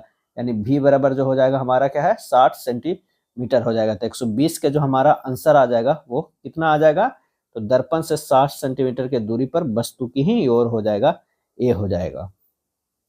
किसी अवतल दर्पण के सामने 30 सेंटीमीटर की दूरी पर स्थित वस्तु की प्रतिबिंब दर्पण के पीछे 40 सेंटीमीटर पर बनता है, तो दर्पण की फोकस दूरी क्या होगा। तो बस यही फिर से फार्मूला 1/v प्लस 1/u बराबर 1/f वाला लगा दीजिएगा। आंसर हमारा जो हो जाएगा वो कितना हो जाएगा, तो वो 120 सेंटीमीटर हो जाएगा। क्या है, 120 सेंटीमीटर हो जाएगा। एक गोलीय दर्पण की वक्रता त्रिज्या 20 सेंटीमीटर है, तो इसकी फोकस दूरी जो है वो कितनी होगी। एफ बराबर जो होता है वो r/2 होता है। r 20 है बटा 2 जो हो जाएगा ये 10 सेंटीमीटर हो जाएगा। आंसर हमारा 122 के ए हो जाएगा। जिस वस्तु से प्रकाश निकलता है उसे क्या कहते हैं, जिस वस्तु से प्रकाश निकलता है उसे क्या कहते हैं, उसे प्रकाश स्रोत कहते हैं, प्रकाश का स्रोत कहते हैं। प्रकाश के किरणों के समूह को क्या कहते हैं, प्रकाश के किरणों के समूह को क्या कहते हैं, तो वो किरण पुंज कहते हैं। क्या है, किरण पुंज कहते हैं। और प्रकाश की किरणों का पथ दर्शाने वाले चित्रों को क्या कहते हैं, चित्रों को कहा जाता है, और ये कहा जाता है किरण आरेख। क्या है, किरण आरेख, जो पथ दर्शाते हैं उसे किरण आरेख कहते हैं। आवर्धन का एसआई मात्रक क्या होता है, एसआई मात्रक जो है वो क्या होता है, तो इनमें से कोई नहीं है। क्या है, इनमें से कोई नहीं। आवर्धन का एसआई मात्रक जो होता है वो क्या होता है, मात्रक विहीन होता है, मात्रक विहीन होता है आवर्धन का। उत्तल दर्पण के सामने एक वस्तु को रखा गया है, उत्तल दर्पण के जो है सामने एक वस्तु को रखा गया है, जिसका प्रतिबिंब की प्रकृति जो है वो कैसी होगी, और इसका प्रतिबिंब की प्रकृति जो है वो काल्पनिक होगी। क्या है, काल्पनिक होगी। आंसर हमारा जो है ए हो जाएगा। किसी लेंस की क्षमता -2d है, इसकी फोकस दूरी क्या होगा, तो P बराबर जो होता है 1/f, f बराबर होगा 1/p, p जो है -2d हो जाएगा। अब यहाँ जो है सब सेंटीमीटर में है, तो ऊपर जो हो जाएगा 100 - 2 हो जाएगा, तो ये 50 हो गया। क्या है, 50। अच्छा, मीटर में भी है, यहाँ पर देखिए 0.5 वाला है, तो आप इस 100 हटा दीजिए, माइनस जो है सीधे से -1/2 हो गया, या -0.5 मीटर हो गया। तो आंसर हमारा 128 के जो है वो क्या हो जाएगा, डी हो जाएगा। क्या है, डी हो जाएगा। निम्नलिखित में किसका अपवर्तनांक सबसे अधिक होता है, वायु, बर्फ, कांच और हीरा के। तो ऑब्वियसली सबसे ज्यादा जो अपवर्तनांक होता है हीरा, इसलिए वो ज्यादा चमकता है। कितना होगा, डी हो जाएगा, हीरा। निम्नलिखित में किस लेंस को अभिसारी लेंस कहते हैं, अभिसारी लेंस कहते हैं, तो अभी बताए थे, जल्दी से बताइए इसमें कौन सा ऑप्शन होगा, उत्तल लेंस के अवतल लेंस, उत्तल लेंस के अवतल लेंस। आंसर हमारा जो हो जाएगा वो उत्तल लेंस हो जाएगा। क्या है, उत्तल लेंस होगा। अभिसारी जो है वो उत्तल लेंस होगा। दर्पण के सामने किसी भी दूरी पर स्थित वस्तु का प्रतिबिंब सीधा प्रतीत होता है, तो वह दर्पण जो है क्या है, वो दर्पण जो है वो हो जाएगा या तो समतल अथवा उत्तल होगा। क्या है, समतल। दर्पण के सामने किसी भी दूरी पर स्थित वस्तु का प्रतिबिंब सीधा प्रतीत होता है, तो वह दर्पण या तो समतल होगा या उत्तल होगा, डी हो जाएगा। ये ना कि देखते के साथ समतल मार दीजिएगा या फिर उत्तल मार दीजिएगा, यहाँ भी लिखा है या तो समतल अथवा उत्तल है। निम्नलिखित में किस माध्यम में प्रकाश की चाल सबसे अधिक होगी, कांच, पानी, लोहा और निर्वात में प्रकाश की चाल जो सबसे अधिक जो होगी वो निर्वात में सबसे ज्यादा होगी। जहाँ कोई रुकावट नहीं हो वहां ज्यादा होता ही है। आंसर हमारा डी होगा। तैलीय कागज होता है, तैलीय कागज कैसा होता है, तो पारभाषक होता है, ना तो पारदर्शक होता है ना पारदर्शक होता है, पारभाषक। क्या है, पारभाषक। समतल दर्पण की फोकस दूरी कैसी होती है, तो ये होती है अनंत। क्या है, अनंत है। इसका फोकस दूरी जो है वो क्या होता है, समतल एक दर्पण है तो इसकी जो है अनंत ही होगी। अवतल दर्पण के सामने वस्तु को कहाँ रखा जाए ताकि प्रतिबिंब उल्टा भी बने, वास्तविक बने और समान आकार के भी बने, तो वो वक्रता केंद्र पर रख दीजिए, आपको ये तीनों मिल जाएगा, उल्टा, वास्तविक और समान आकार के। उत्तल दर्पण से बना काल्पनिक प्रतिबिंब कैसा होता है, तो वो होता है सीधा एवं हासित छोटा, सीधा एवं हासित छोटा होता है। कौन सा पदार्थ जो है लेंस के लिए प्रयुक्त नहीं किया जा सकता है, तो कौन सा पदार्थ जो है वो नहीं किया जाता, जल तो किया जाता है, कांच भी किया जाता है, पीतल नहीं किया जा सकता है, तो आंसर हमारा सी हो जाएगा। एक गोलीय दर्पण की फोकस दूरी +20 सेंटीमीटर, तो ये गोलीय दर्पण कैसा है, गोलीय दर्पण कैसा है, तो हमारा जो है वो इनमें से कोई गोलीय दर्पण की फोकस दूरी +20 सेंटीमीटर है, तो गोलीय दर्पण कैसा है, तो इनमें से जो है कोई नहीं हो जाएगा, 138 के जो है वो डी हो जाएगा। तालाब का जल कम गहरा दिखाई देने का कारण क्या है, और इसका जो कारण होता है वो अपवर्तन के कारण होता है। क्या है, अपवर्तन के कारण होता है। अवतल दर्पण की जो है फोकस दूरी होती है, अवतल दर्पण की फोकस दूरी जो है वो ऋणात्मक होती है। क्या है, ऋणात्मक होती है। चलिए नेक्स्ट देखते हैं कि किसी अवतल दर्पण की फोकस दूरी f और उसकी वक्रता त्रिज्या r हो तो निम्नांकित में कौन सा संबंध है। तो f बराबर जो हम लोग जानते हैं r/2, यहाँ पर कौन सा आंसर हो जाएगा, वो हो जाएगा b हो जाएगा। f बराबर r/2 या r बराबर 2f। एक पारदर्शी गोलीय कवच की बाहरी त्रिज्या 20 सेंटीमीटर है तथा भीतरी त्रिज्या 19.8 सेंटीमीटर है। त्रिज्या आपतित प्रकाश के लिए ये कैसा व्यवहार करेगा, तो ये अवतल लेंस की भांति करेगा। कैसा करेगा, अवतल लेंस की भांति करेगा। उत्तल दर्पण में प्रतिबिंब बनता है, उत्तल दर्पण में प्रतिबिंब जो है वो कैसा बनता है, तो आभासी बनता है, आभासी बनता है, एकदम याद रख लीजिए कैसा आभासी बनता है। प्रकाशिक माध्यम कितने प्रकार के होते हैं, प्रकाशिक माध्यम कितने प्रकार के होते हैं, तो 3 प्रकार के होते हैं। क्या, 3 प्रकार के जो है वो होते हैं। अब आइए चैप्टर नंबर 2, जिसमें मानव नेत्र तथा रंग बिरंगा संसार के बारे में प्रश्न पूछा जाता है। इससे पहले 144 प्रश्न हम लोग देख चुके हैं। आप एकदम 1 या 2 बार देख लीजिए, आपका एग्जाम में एकदम हूबहू प्रश्न ऐसा ही पूछा जाएगा और आप जो है 100% स्कोर करके आइएगा ऑब्जेक्टिव में। दूसरा चैप्टर देखते हैं और उसका पहला प्रश्न देखते हैं। कैमरे का कौन सा भाग आंखों के रेटिना की तरह कार्य करता है। कैमरे का कौन सा भाग आंखों के रेटिना की तरह कार्य करता है, और इसका सही आंसर हो जाएगा वो है फिल्म। क्या है, फिल्म जो है करता है। एक स्वस्थ मानव नेत्र के लिए निकट बिंदु तथा दूर बिंदु क्रमशः कितने होते हैं, तो निकट बिंदु जो है वो हो जाते हैं 25 सेंटीमीटर और दूर तो है वो अनंत देख सकते हैं। जैसे तारे को देखते हैं, सूरज को देखते हैं, कितने अनंत दूरी तक, तो निकट 25 सेंटीमीटर और दूर की जो है वो अनंत हो जाएगी। नेत्र के समंजन क्षमता कम हो जाने से उत्पन्न होता है। क्या उत्पन्न होता है, जरा दृष्टि दोष। क्या है, जरा दृष्टि दोष, काफी इंपॉर्टेंट है, ये सब ध्यान रखिएगा, जरा दृष्टि दोष। इंद्रधनुष रंगीन क्यों होता है, इंद्रधनुष रंगीन क्यों होता है, तो जल के कण द्वारा श्वेत प्रकाश के वर्ण विक्षेपण के कारण जो है वो रंगीन दिखाई देते हैं। नेत्र में प्रवेश करने वाली प्रकाश किरणों का अधिकांश अपवर्तन होता है। अधिकांश अपवर्तन कहाँ होता है, तो दृष्टि पटल के बाहरी पृष्ठ पे, दृष्टि पटल के बाहरी पृष्ठ पे। प्रकाश संश्लेषण के लिए दृश्य प्रकाश स्पेक्ट्रम का सबसे प्रभावी रंग क्या है, प्रकाश संश्लेषण के लिए दृश्य प्रकाश स्पेक्ट्रम का सबसे प्रभावी रंग क्या है, तो आंसर हो जाएगा लाल है, सबसे प्रभावी जो है वो लाल है। कुछ बादलों का रंग क्या है, कुछ बादलों का रंग उजला क्यों होता है, उजला क्यों होता है, तो प्रकीर्णन के कारण। किसके कारण, प्रकीर्णन के कारण होता है। समान नेत्र के लिए दूर बिंदु कितनी है, तो वो अनंत है, अनंत तक हम लोग देख सकते हैं। क्या, अनंत तक। लेकिन अगर निकट पूछ दे तो वह 25 सेंटीमीटर तक रहता। क्या है, 25 सेंटीमीटर तक रहता। अभिनेत्र लेंस की फोकस दूरी में परिवर्तन किया जाता है, अभिनेत्र लेंस की फोकस दूरी में परिवर्तन किया जाता है, तो वह पश्चिमाभि द्वारा। क्या है, पश्चिमाभि द्वारा जो है वो किया जाता है। अगला प्रश्न है, स्पेक्ट्रम में किस रंग की किरण का झुकाव अधिक होता है, स्पेक्ट्रम में, और इसका सही आंसर जो हमारा हो जाएगा वो हो जाएगा बैगनी रंग का। क्या है, बैगनी रंग का। अगर आप मान लें कि यहाँ पर ये जो प्रिज्म देखते हैं, यहाँ से प्रकाश निकला और यहाँ से जो ये 7 रंगों में विभक्त होता है, तो ये जो हमारा होता है नीचे V से शुरू होता है, बैगनी से ऊपर रेड तक जाता है, तो सबसे ज्यादा क्या हो गया, बैगनी हो गया। स्पेक्ट्रम प्राप्त करने के लिए किसका उपयोग होता है, किसका उपयोग होता है, और इसका सही आंसर होगा प्रिज्म का। क्या है, प्रिज्म का उपयोग होता है। जो नेत्र निकट की वस्तु को साफ नहीं देख सकता है उस नेत्र में क्या होता है, और इसका सही आंसर हो जाएगा वो है दूरदृष्टि दोष। नाम है दूरदृष्टि दोष, लेकिन निकट की वस्तु को साफ नहीं देखाते हैं।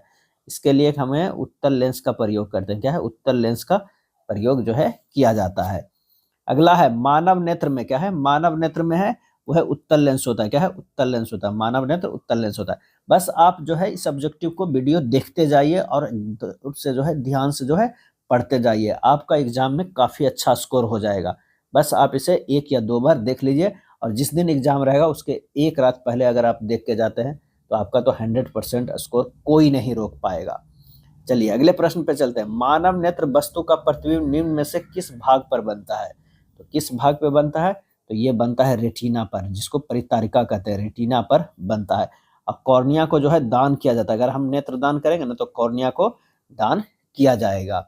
समान नेत्र के रेटिना पर बनने वाला प्रतिबिंब होता है, कैसा होता है, समान नेत्र के रेटिना पर बनने वाला प्रतिबिंब जो है वो कैसा होता है, वास्तविक और उल्टा होता है। कैसा, वास्तविक और उल्टा होता है।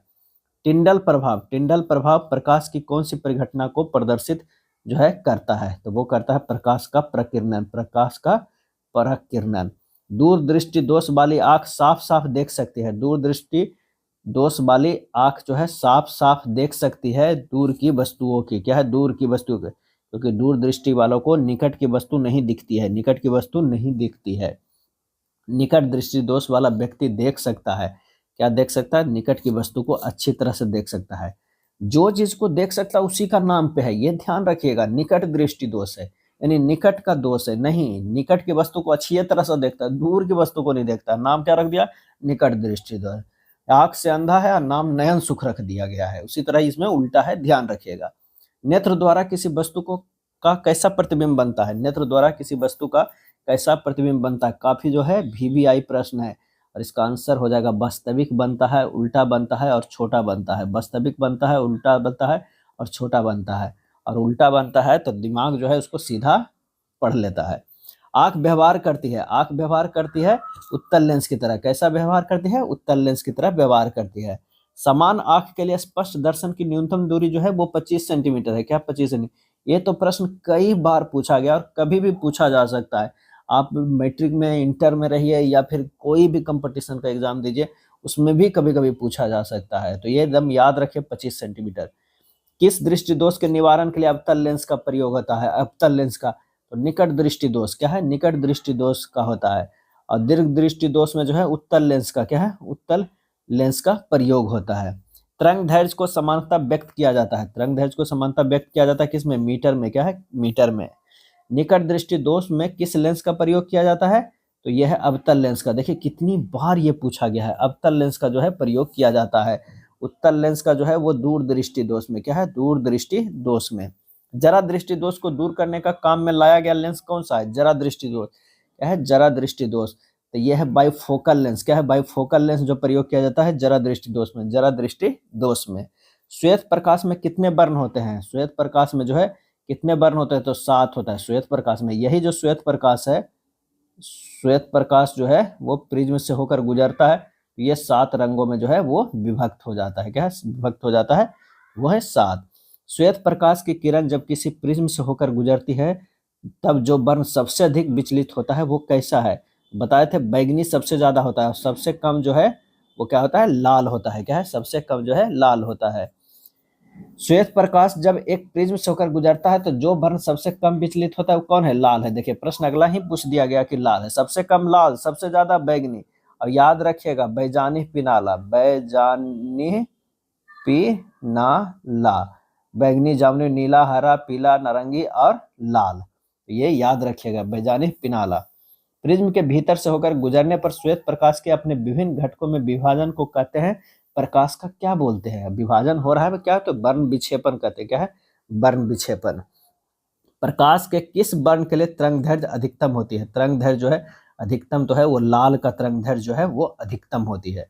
प्रिज्म से निकलने के बाद श्वेत किरणों क्यों 7 रंगों में विभक्त हो जाती है? क्यों विभक्त हो जाती है?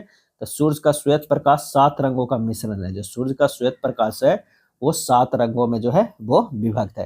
अगर मान लिया कि कोई एक सर्किल लीजिए यहाँ पर से और इसको एक रंग में रंगे, फिर इसको 2 में, ये 3 में, ये 4 में, ये 5, 6, कितने रंग हो गए? 1 2 3 4 5 6 7, 7 रंग है। इस 7 रंगों को जो है अगर मान लिया कि आप घुमा दीजिएगा, ये 7 अगर रंग हमारे पास रंगा हुआ रहेगा, मान लिया कि यहाँ, और इसको कस के पूरे घुमा दीजिएगा तो वो बहुत तेजी से, तो ये क्या दिखने लगेगा? सफेद दिखने लगेगा। इससे पता चलता है कि श्वेत प्रकाश में 7 रंग का मिश्रण है। कांच के प्रिज्म से गुजरने वाले विभिन्न वर्ण की किरणों को विचलन भिन्न भिन्न होता है और इसका सही आंसर हो जाएगा विभिन्न रंगों का प्रकाश कांच में विभिन्न चाल से चलता है।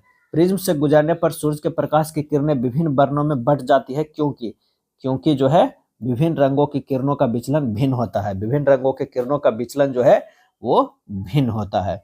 एक उत्तल लेंस की फोकस दूरी 20 सेंटीमीटर है तो इसकी क्षमता क्या होगी?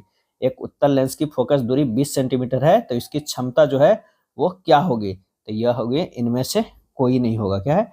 इनमें से कोई नहीं, क्योंकि फोकस दूरी 20 सेंटीमीटर है तो P बराबर होगा, सेंटीमीटर में है तो 100/20, बी बचा जो है 5। क्या है? 5 जो है वो डायोप्टर जो है उत्तल लेंस की बात है तो पॉजिटिव में होना चाहिए, लेकिन पॉजिटिव 5 है नहीं, माइनस में। इनमें से कोई नहीं होगा। पुतली की साइज को नियंत्रित करता है, पुतली की साइज को जो है नियंत्रित करता है, कौन करता है? परितारिका। क्या है? परितारिका। किस दृष्टि दोष को अवतल और उत्तल दोनों लेंसों से बने द्विफोक्सी लेंस द्वारा संशोधित किया जा सकता है, तो वो है जरा दृष्टि दोष। जरा दृष्टि दोष में जो है उत्तल और अवतल दोनों लेंस का जो है प्रयोग किया जाता है, बाइफोकल लेंस का प्रयोग जो है वो किया जाता है।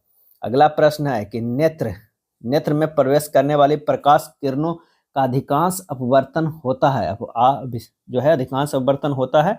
इसका सही आंसर हमारा जो हो जाएगा कॉर्निया के बाहरी पृष्ठ पे। किस पे? कॉर्निया के बाहरी पृष्ठ पे। नेत्र में प्रवेश करने वाली प्रकाश किरणों का अधिकांश अपवर्तन होता है कॉर्निया के बाहरी पृष्ठ पे। अगला है, जब सूर्य का प्रकाश वायुमंडल से गुजरता है तो वायु के सूक्ष्म कण किस रंग के प्रकाश को अधिक प्रबलता से प्रकीर्णन करते हैं? जब सूर्य का प्रकाश वायुमंडल से गुजरता है तो वायु के सूक्ष्म कण किस रंग के प्रकाश को अधिक प्रबलता से प्रकीर्णन करता है? और इसका सही आंसर जो हमारा 38 के हो जाएगा, क्या हो जाएगा? नीला। क्या है? नीला। मानव नेत्र कार्य करता है, मानव नेत्र जो है वो कार्य करता है तो कैमरे की भांति। क्या है? कैमरा की भांति। प्रकाश एक पतली झिल्ली से होकर नेत्र में प्रवेश करता है, इस झिल्ली को कहते हैं, इस झिल्ली को क्या कहते हैं? तो ये कॉर्निया और स्वच्छ मंडल दोनों कहते हैं, ए और बी जो है वो दोनों कहते हैं। किसी अंतरिक्ष यात्री को आकाश कैसा प्रतीत होता है? तो वो काला दिखाई पड़ेगा। क्या है? काला जो है दिखाई पड़ेगा। क्यों काला दिखाई पड़ेगा? कि वहां से प्रकाश टकरा के आ ही नहीं रहा है अंतरिक्ष के यात्री के आंखों में, तो कैसा दिखाई देगा? काला दिखाई देगा। प्रकाश का चाल न्यूनतम होता है, प्रकाश की चाल जो है वो न्यूनतम होता है कांच में। कहाँ होता है? तो वो है कांच में न्यूनतम होता है। सबसे ज्यादा जो है निर्वात में होता है। क्या है? निर्वात में। कॉर्निया के पीछे एक संरचना होती है, उसे कहते हैं, कॉर्निया के पीछे एक संरचना होती है, उसे क्या कहते हैं? तो उसे परितारिका कहते हैं। क्या है? परितारिका कहते हैं। परितारिका नियंत्रण करती है, परितारिका नियंत्रित करती है पुतली के साइज को, पुतली की साइज को जो है वो नियंत्रित करता है। नेत्र में प्रवेश करने वाले प्रकाश की मात्रा को नियंत्रित करती है। कौन नियंत्रित करती है? तो वो नियंत्रित करता है पुतली ही। क्या है? पुतली जो है वो नियंत्रित करता है। बृहद संख्या में प्रकाश सुग्राही कोशिकाएं कहाँ होती है? प्रकाश सुग्राही कोशिकाएं जो है वो कहाँ होती है? तो वो है रेटिना में। क्या है? रेटिना में होती है। विद्युत सिग्नल कौन उत्पन्न करता है? विद्युत सिग्नल जो है वो कौन उत्पन्न करता है? और इसका सही आंसर होगा प्रकाश सुग्राही। क्या है? प्रकाश सुग्राही। सिग्नलों की व्याख्या कहाँ होती है? सिग्नलों की जो है व्याख्या कहाँ होती है? तो मस्तिष्क में। ये मस्तिष्क में है कि उल्टा बन रहा है, क्या बन रहा है, कैसा सिग्नल आ रहा है, तो मस्तिष्क में होती है। मोतियाबिंद की स्थिति होती है जब, मोतियाबिंद की स्थिति होती है जब जो है वो क्रिस्टलीय लेंस दुधिया हो जाता है, क्रिस्टलीय लेंस धुंधला हो जाता है। ए एवं बी जो है वो दोनों होगा। वायुमंडल में प्रकाश का कौन सा रंग वर्ण अधिक प्रकीर्णन करता है? और इसका सही आंसर होगा वो है नीला। क्या है? नीला। इंद्रधनुष में कितने रंग होते हैं? इंद्रधनुष में कितने रंग होते हैं? तो वो है 7 रंग होते हैं, 7 रंग होते हैं। सर्वप्रथम सूर्य का स्पेक्ट्रम प्राप्त करने के लिए कांच के प्रिज्म का उपयोग किसने किया था? कांच के प्रिज्म का उपयोग जो है किसने किया था? और इसका सही आंसर हो जाएगा न्यूटन ने। किसने किया था? न्यूटन ने किया था। इंद्रधनुष किस दिशा में बनता है? ये ध्यान रखिए, ये प्रश्न पूछा जा सकता है। इंद्रधनुष किस दिशा में बनता है? और इसका सही जवाब होगा सूर्य के विपरीत दिशा में। जब भी जहां भी सूर्य रहे उसके विपरीत दिशा में इंद्रधनुष बनेगा। निर्वात में प्रकाश की चाल कितनी होती है? ये भी रट लीजिए। निर्वात में प्रकाश की चाल कितनी होती है? तो 3 गुना 10 के पावर 8 मीटर पर सेकेंड, 3 गुना 10 के पावर 8 मीटर पर सेकेंड। वायुमंडलीय अपवर्तन के कारण सूर्य हमें वास्तविक सूर्योदय से लगभग कितने मिनट पहले दिखाई जो है वो देता है? और इसका आंसर हो जाएगा 2 मिनट पहले। क्या है? 2 मिनट पहले। निम्न में से किस माध्यम में प्रकाश की चाल अधिकतम होती है? किस माध्यम में प्रकाश की चाल जो है अधिकतम होती है? तो हवा में। क्या है? हवा में। सूक्ष्म कणों का एक विषमांगी मिश्रण है, सूक्ष्म कणों का एक विषमांगी मिश्रण है, और इसका सही आंसर होगा वायुमंडल। क्या है? वायुमंडल। प्रकाश का प्राथमिक वर्ण है, प्रकाश का प्राथमिक वर्ण है तो वो है सभी, नीला, हरा और लाल, इनमें से सभी तीनों जो है प्राथमिक वर्ण है। क्या? इसको प्राइमरी कलर भी बोलते हैं। क्या बोलते हैं? प्राइमरी जो है वो कलर बोलते हैं। टिंडल का प्रभाव देखा जा सकता है, टिंडल का प्रभाव देखा जा सकता है जंगल में। क्या है? जंगल में देखा जा सकता है।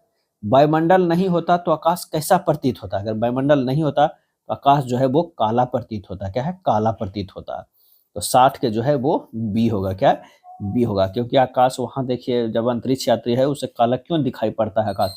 क्योंकि वहां पे वायुमंडल है, टकरा के कोई भी जो है उस पर किरण जो है वो प्रकाश आता ही नहीं आंखों पे।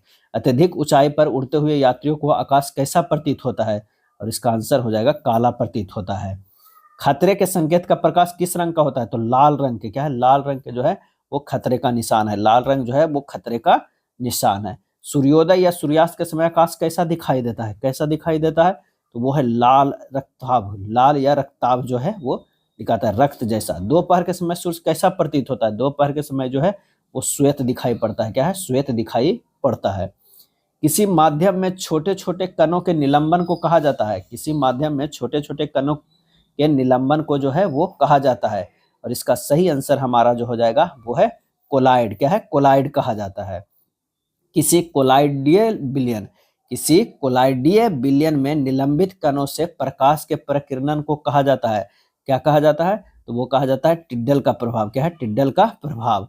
तारों के टिमटिमाने की व्याख्या किस सिद्धांत पर आधारित है? तारों के टिमटिमाने की व्याख्या किस सिद्धांत पर आधारित है? और इसका आंसर होगा अपवर्तन के सिद्धांत। क्या है? अपवर्तन के सिद्धांत। प्रकाश के किस घटना के कारण सूर्य हमें वास्तविक सूर्योदय से लगभग 2 मिनट पूर्व दिखाई देता है? प्रकाश की किस घटना के कारण सूर्य हमें वास्तविक सूर्योदय से लगभग 2 मिनट पूर्व दिखाई देता है? और इसका आंसर हो जाएगा वायुमंडलीय अपवर्तन के कारण। वायुमंडलीय अपवर्तन के कारण हमें दिखाई देता है। चलिए 69 प्रश्न पे चलते हैं। निम्नलिखित में से कौन सा नेत्र का रंगीन भाग होता है? कौन नेत्र का रंगीन भाग होता है? और वो हमारा जो होता है वो होता है कॉर्निया। क्या है? कॉर्निया होता है। तरंग दैर्ध्य को समानतः व्यक्त किया जाता है। तरंग दैर्ध्य को समानतः व्यक्त किया जाता है तो वो किया जाता है एंगस्ट्रम के रूप में। किसमें किया जाता है? एंगस्ट्रम के ही रूप में जो है वो किया जाता है। प्रकाश की चाल विभिन्न माध्यमों में जो है कैसा होता है? तो वो है भिन्न भिन्न होता है। माध्यम जैसा रहेगा प्रकाश की चाल भिन्न भिन्न होगा। निर्वात में प्रकाश की चाल जो है सबसे अधिक होता है, सबसे अधिक होता है। वायु में प्रकाश की चाल निर्वात की अपेक्षा जो है वो कम होती है। क्या है? कम होती है। सबसे ज्यादा तो निर्वात में होती है, उसके बाद जो है सबसे ज्यादा जो है वो निर्वात में होती है, उसके बाद जो है इन दोनों में अगर देखा जाए तो वायु में कम होती है। तो 72 के हमारा जो है वायु में प्रकाश की चाल निर्वात की अपेक्षा नहीं, अच्छा वायु में जो है लगभग के बराबर होती है, कम नहीं होती है। यहाँ पर कह सकते हैं वायु से उससे ज्यादा रिफ्लेक्शन नहीं होता, प्रकाश की चाल जो है यहाँ पे समान होती है। वायु में और निर्वात में जो है वो क्या होता है? वो लगभग जो है बराबर के होता है। तो आंसर सी होगा। तारे के टिमटिमाने का कारण क्या है? तारे के टिमटिमाने का कारण जो है वायुमंडलीय अपवर्तन। क्या है? वायुमंडलीय अपवर्तन है। मानव नेत्र के लिए दृष्टि का अस्थायित्व होता है। दृष्टि का अस्थायित्व जो होता है वो कितना होता है? 1/10 सेकेंड। 1/10 सेकेंड। श्वेत प्रकाश में वर्ण विक्षेपण उत्पन्न करता है। वर्ण विक्षेपण उत्पन्न करता है कौन करता है? तो वो प्रिज्म करता है। क्या है? प्रिज्म करता है। हीरे का अपवर्तनांक कितना होता है? हीरे का अपवर्तनांक ये तो मतलब रट लीजिए, ये डायरेक्ट कई बार पूछा जा सकता है आपकी लाइफ में। आंसर हमारा जो होगा 2.42। 2.42। एक प्रिज्म कितने सतहों से घिरा होता है? ये भी काफी इंपॉर्टेंट है। क्या है? ये भी काफी इंपॉर्टेंट प्रश्न है। 77 के डी 5 सतहों से जो है वो घिरा होता है। तो देखिए किस तरह घिरा होता है। इस तरह हम लोग देखते हैं, एक नीचे भाग होता है, ये इस साइड, एक इस साइड, एगो इधर इस साइड हो गया, एगो उस साइड हो गया है ना। तो 6 के जगह पर एक जो ऊपर कॉर्नर है ऊपर वाला खत्म हो जाता है, 5 होगा। तो यह क्या हो गया? 5 हो गया। प्रकाश का न्यूनतम तरंग दैर्ध्य है, न्यूनतम तरंग दैर्ध्य जो है वो कितना है? तो वो है 380 नैनोमीटर। 380 नैनोमीटर है। अब आइए अगला चैप्टर देखते हैं। 2 चैप्टर हम लोग देख चुके हैं और आप वीडियो पे बने रहिए, आखिरी तक दीजिए, देखिए काफी फायदा करेगा। अगर आखिरी तक देख लेते हैं तो आपका ना 500 MCQ लगभग जो है जुबानी याद हो जाएगा। और इसे 1 या 2 बार देख लेते हैं तो आपका एग्जाम जो है काफी बेहतर जाएगा ऑब्जेक्टिव का। तो तीसरा चैप्टर हम लोग चलते हैं विद्युत का। क्या है? विद्युत का। लंबाई बढ़ने से तार का प्रतिरोध क्या होता है? लंबाई बढ़ने से तार का प्रतिरोध क्या होता है?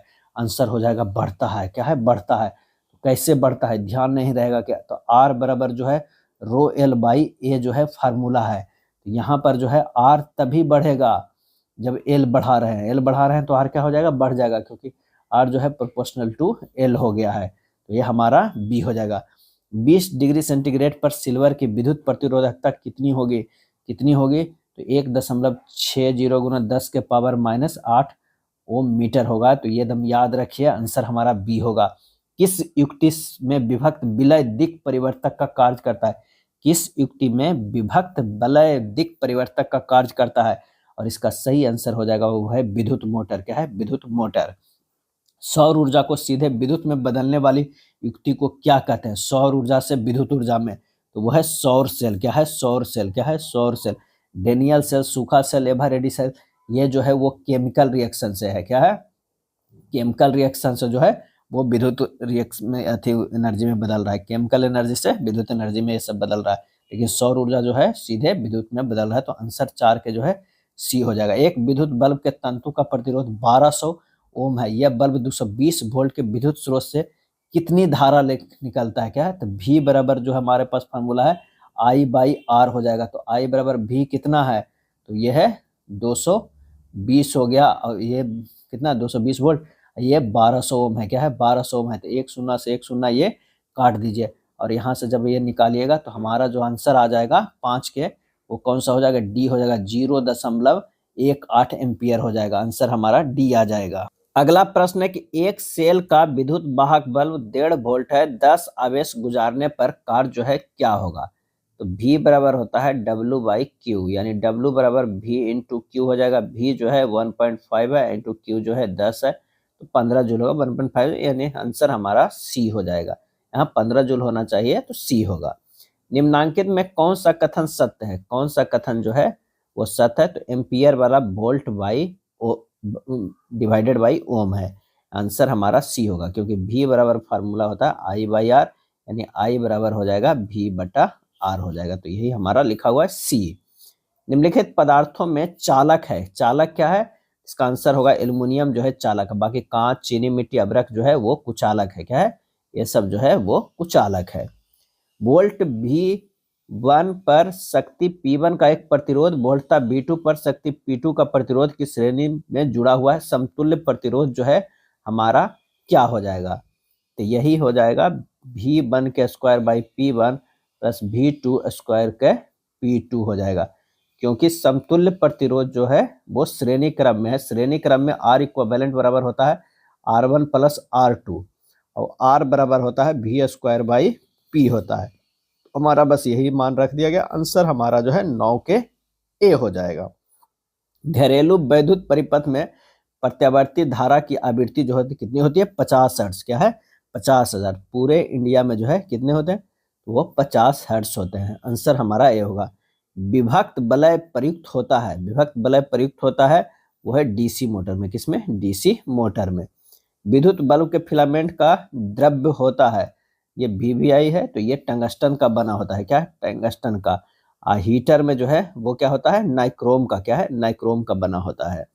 एक कूलाम विद्युत आवेश कितने इलेक्ट्रॉनों में समाये आवेश के तुल्य होता है, और इसका सही आंसर हमारा जो हो जाएगा वो है 6.25 गुना 10 के पावर जो है वो 18 हो जाएगा।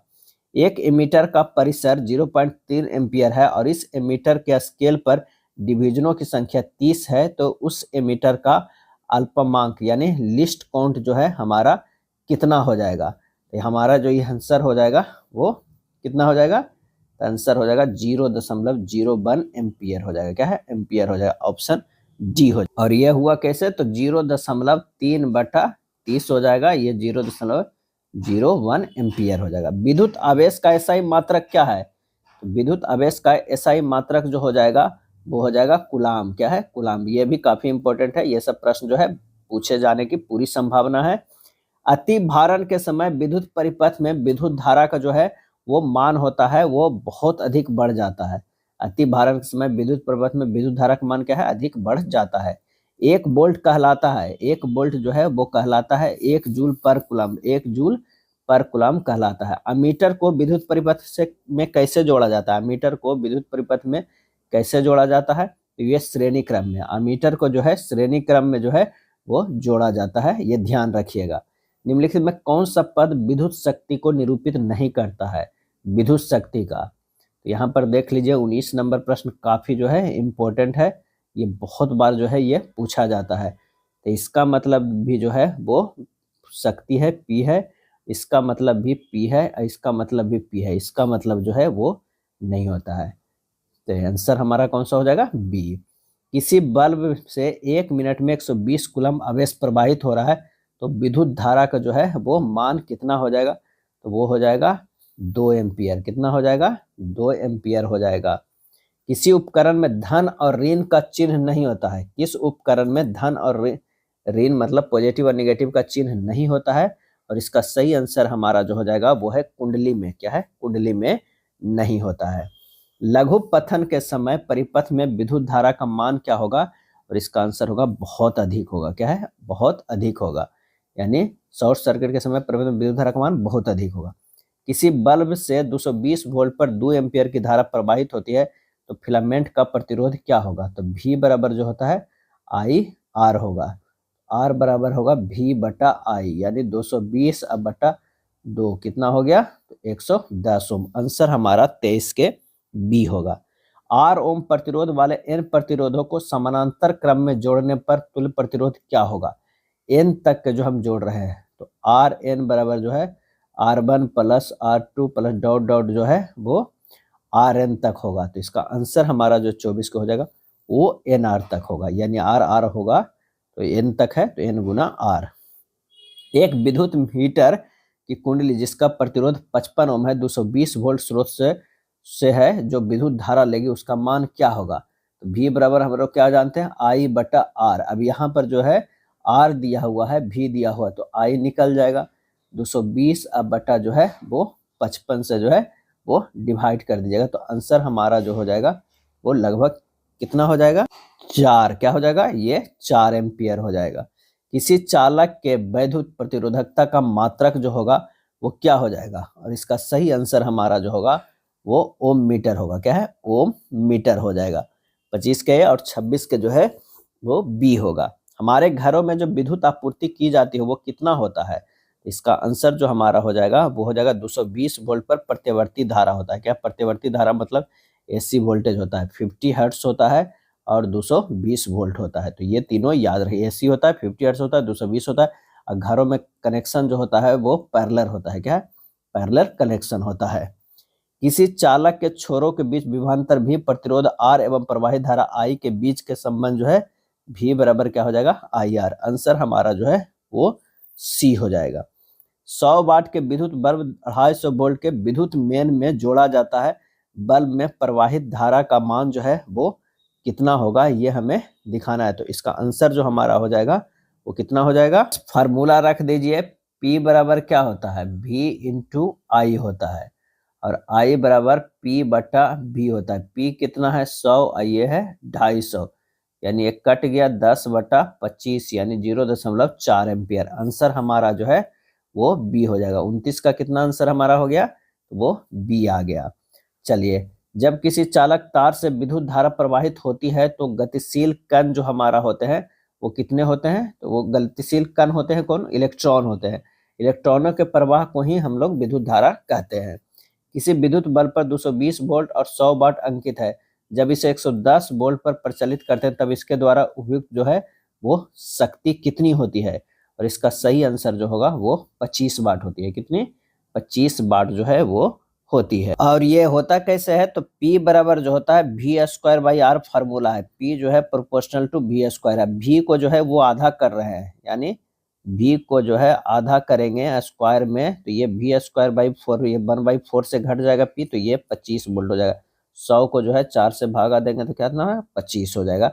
ये फार्मूला से ये निकला है।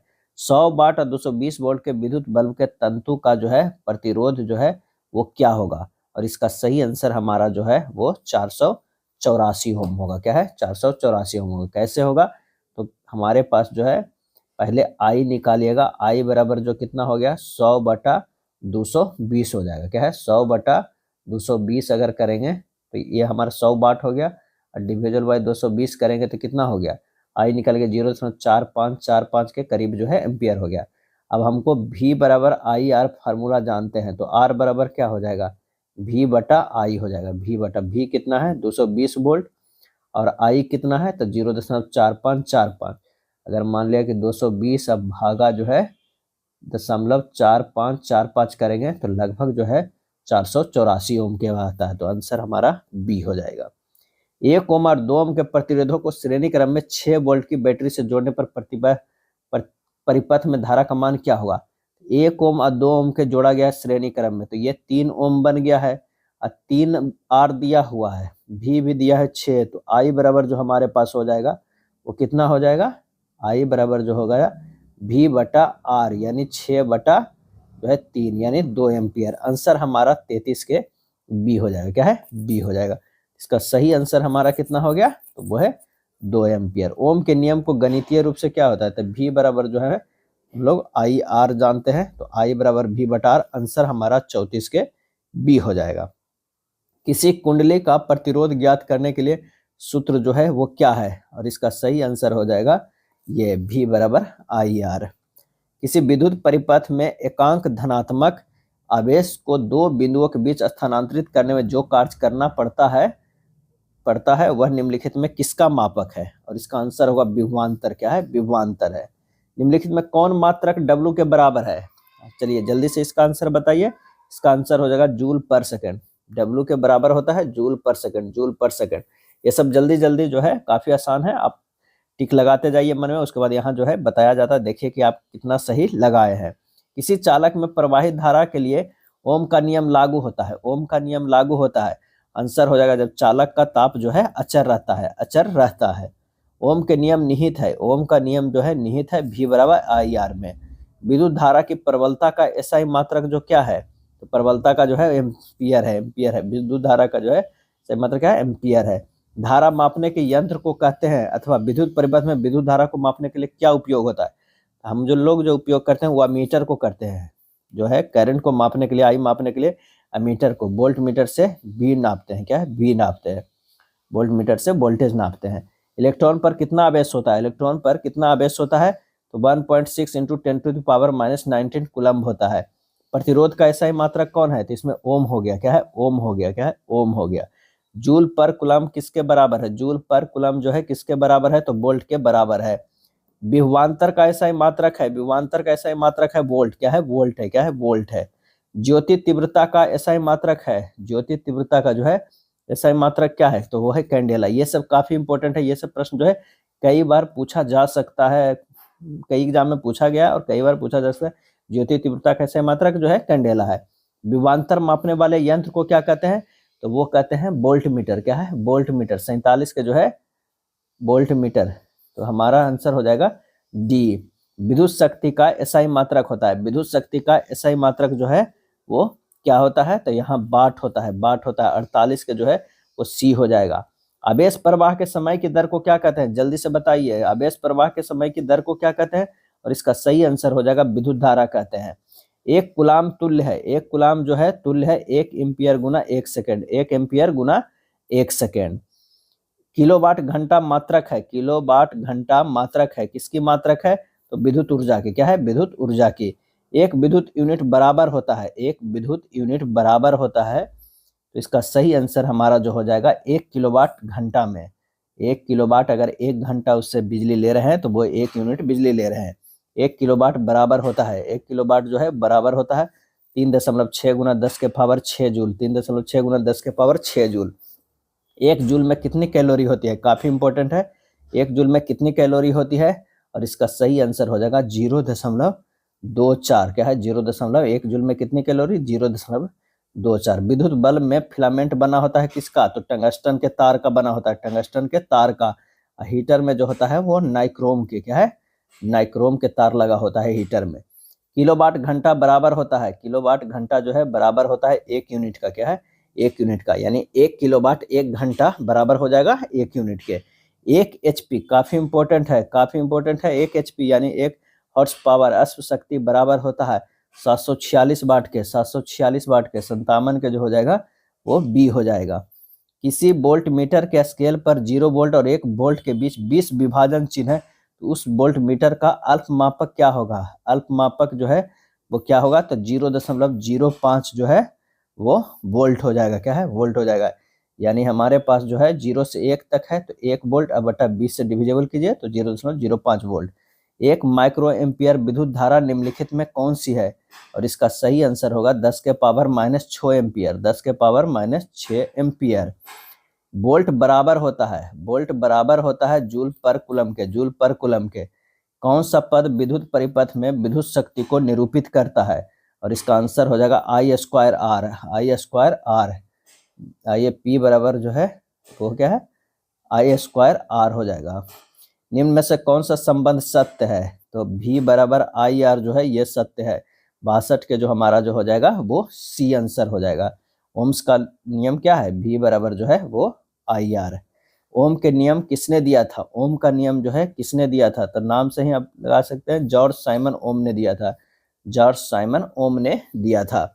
विद्युत धारा को नियंत्रित करने के लिए उपयोग किए जाने वाले अवयव को जो है वो कहते हैं, क्या कहते हैं? परिवर्ती प्रतिरोध। परिवर्ती प्रतिरोध।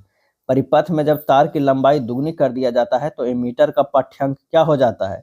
इसका सही आंसर हमारा जो है वो आधा हो जाता है। क्या है? आधा हो जाता है। परिपथ में जब तार की लंबाई दुगनी कर दिया जाए तो मीटर के पाठ्यांक जो हो जाता है वो आधा हो जाता है।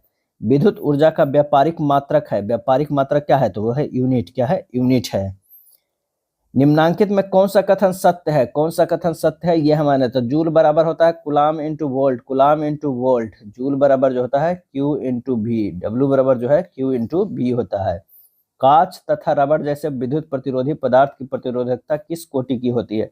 और इसका आंसर हो जाएगा 10 के पावर 12 से 10 के पावर 17 ओम मीटर तक। एकदम इसे रट लीजिए, आंसर ए हो जाएगा।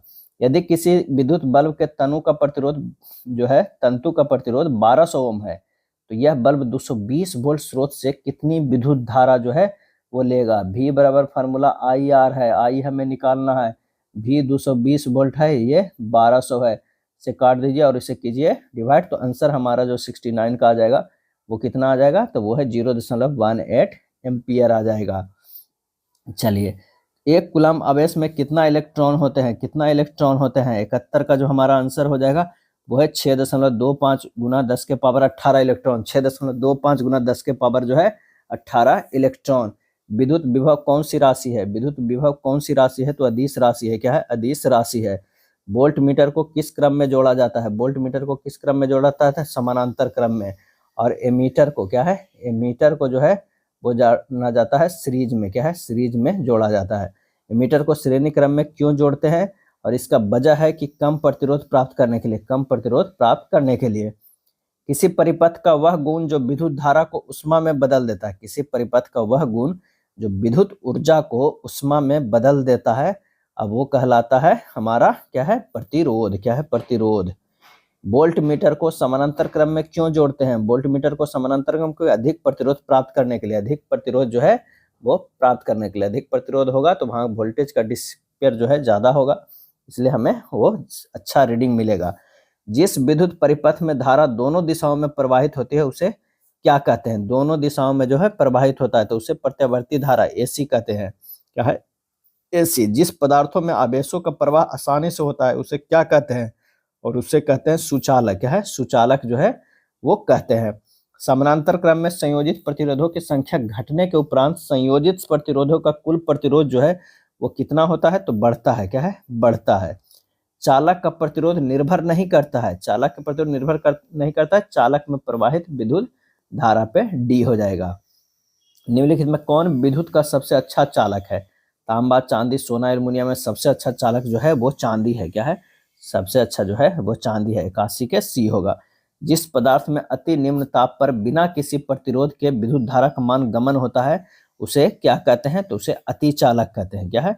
अति चालक कहते हैं। कॉपर का प्रतिरोध कितनी होती है? ये सब जो है वो रटना होगा। क्या है? रटना होगा। तो 83 के डी 1.62 गुना 10 के पावर -8। 1.62 गुना 10 के पावर -8। एल्युमिनियम का प्रतिरोधकता कितना होता है? एल्युमिनियम का प्रतिरोधकता कितना होता है? तो 2.63 गुना 10 के पावर -8। ये शब्द हम ना रट लीजिए। क्या है? रट लीजिए। 1 जूल और 1 सेकेंड के अनुपात को क्या कहते हैं? 1 जूल और 1 सेकेंड के अनुपात को क्या कहते हैं? तो वो कहते हैं 1 वाट। क्या है? 1 वाट कहते हैं। चलिए अगले प्रश्न पे चलते हैं ना, फटाफट देखते जाइए और काफी फायदा करेगा एग्जाम में। जब एक से अधिक प्रतिरोधक श्रेणी क्रम में जुड़े रहते हैं तब कौन सा भौतिक राशि उसमें जो है वो समान रहती है? और इसका सही आंसर हो जाएगा विद्युत धारा जो है समान रहेगा। अगर मान लिया कि एक रेसिस्टेंस ये जुड़ा हुआ है, दूसरा रेसिस्टेंस ये है, तीसरा, तो यहाँ जो करंट जाएगा यहाँ भी आइए जाएगा, यहाँ भी आई जाएगा। लेकिन यही अगर मान लिया कि समानांतर क्रम में रहता है, ये समानांतर क्रम में रहता है, यहाँ से अगर करंट आई है तो ये I1 में डिवाइड हो जाएगा, ये I2 में, और ये जो है I3 में। तो आंसर हो जाएगा बी। बीओटी यूनिट क्या है? बीओटी यूनिट क्या है? तो है 3.6 गुना 10 के पावर 6 जूल। 3.6 गुना 10 के पावर जो है वो 6 जूल हो जाएगा। विद्युत बल्ब किस धातु का बना होता है? विद्युत बल्ब जो है किस धातु का बना होता है? इसका सही आंसर जो हमारा है वो है कांच का बना होता है। क्या है? कांच का बना होता है। उसके अंदर जो है टंगस्टन का जो है तंतु लगा हुआ रहता है।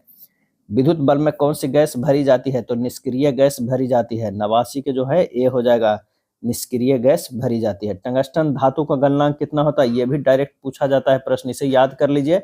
ये हो जाएगा 3000 degree centigrade, 3000 degree centigrade. Nichrome में कौन कौन से तत्व होते हैं? नाइक्रोम में कौन कौन से तत्व होते हैं? तो निकेल और क्रोमियम, निकेल और क्रोमियम होते हैं, निकेल और क्रोमियम होते हैं। परिपथ की सुरक्षा के लिए किस युक्ति का उपयोग किया जाता है? परिपथ के सुरक्षा के लिए अगर बिजली का करंट ना लगे हाथ से छूने से कहीं पे, तो वहां पर विद्युत फ्यूज का उपयोग किया जाता है। 92 के जो है वो ए है, ताकि वो फ्यूज हो जाए, या मतलब वहां से परिपथ को डिस्कनेक्ट कर दिया जाए, डिस्कनेक्ट हो जाए अपने। ज़्यादा अगर शॉर्ट सर्किट होगा तो ज़्यादा करंट उसमें प्रवाहित होगा तो वो टूट जाता है, उसमें जो अंदर हल्का पतला सा वायर रहता है वो टूट जाता है। मानव शरीर का प्रतिरोध कितना होता है? काफ़ी इंपॉर्टेंट प्रश्न है।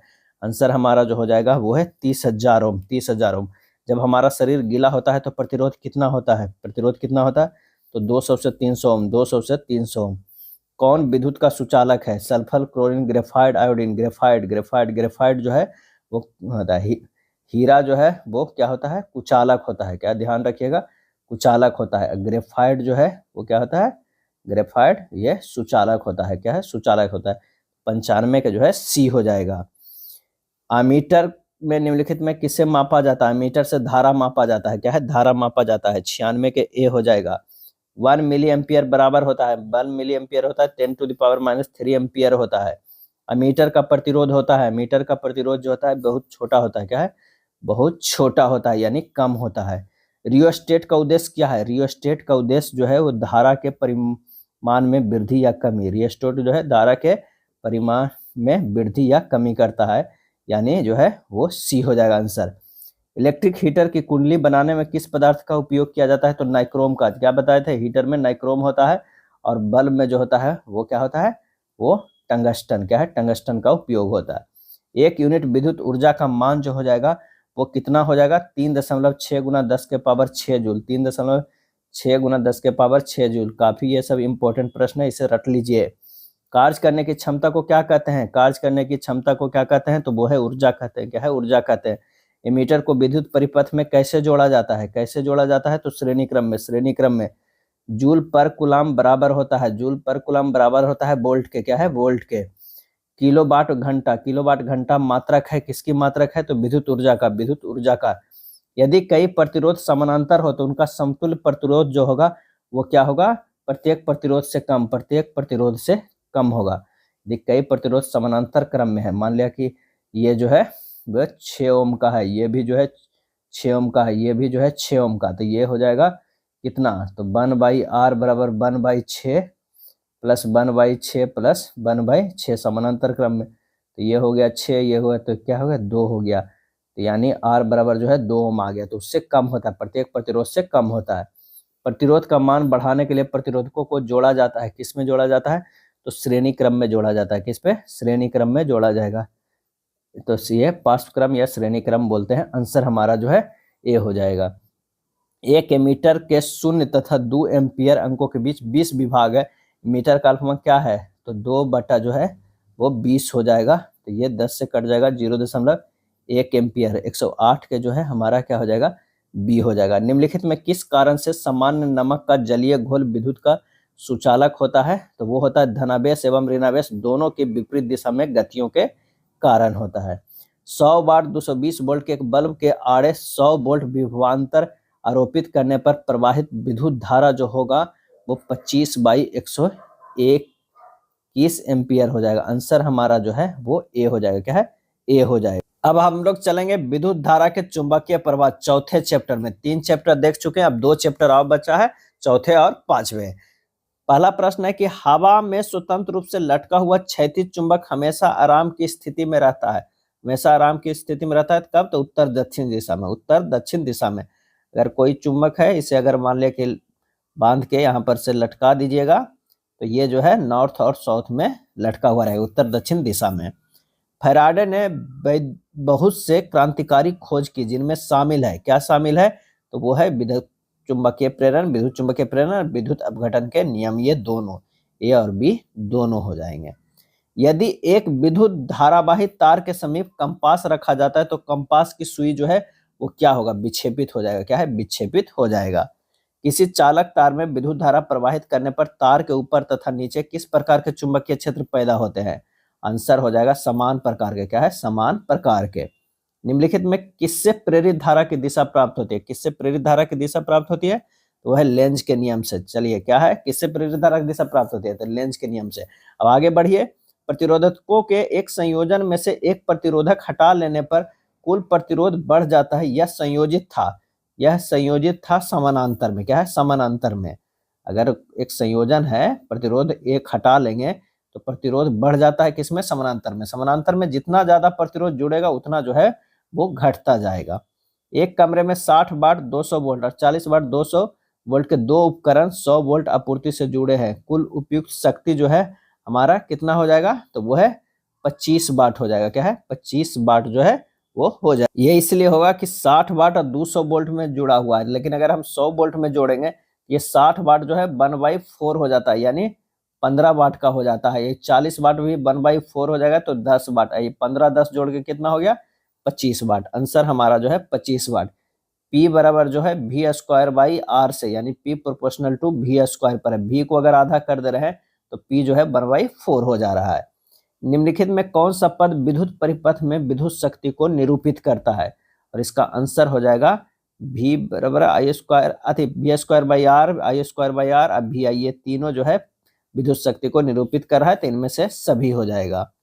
विद्युत प्रतिरोध के कारण चालक में उत्पन्न होता है। क्या उत्पन्न होता है? तो ऊष्मीय प्रभाव। क्या है? ऊष्मीय प्रभाव। तांबे की तार की एक आयताकार कुंडली किसी चुंबकीय क्षेत्र में घूर्णी गति कर रही। इस कुंडली में प्रेरित विद्युत धारा की दिशा में कितने परिभ्रमण के पश्चात परिवर्तन होता है? आंसर हो जाएगा आधा। क्या है? आधा। बॉक्स टाइप सौर कुकर के ऊपरी भाग में कांच का ढक्कन रहता है। इसका कारण है कि विकिरण द्वारा उष्मा की हानि को जो है वो क्या करना है? रोकना है। किसी विद्युत धारावाही सीधी लंबी परिनालिका के भीतर चुंबकीय क्षेत्र जो है वो क्या हो जाएगा? और इसका सही आंसर जो हमारा हो जाएगा वो हो जाएगा ऑप्शन डी, सभी बिंदुओं पर समान होता है। किसी विद्युत धारावाही सीधी लंबी परिनालिका के भीतर चुंबकीय क्षेत्र जो है सभी बिंदुओं पर समान होता है। फ्लेमिंग के वाम हस्त नियम में बाएं हाथ की तर्जनी संकेत करती है। क्या संकेत करती है?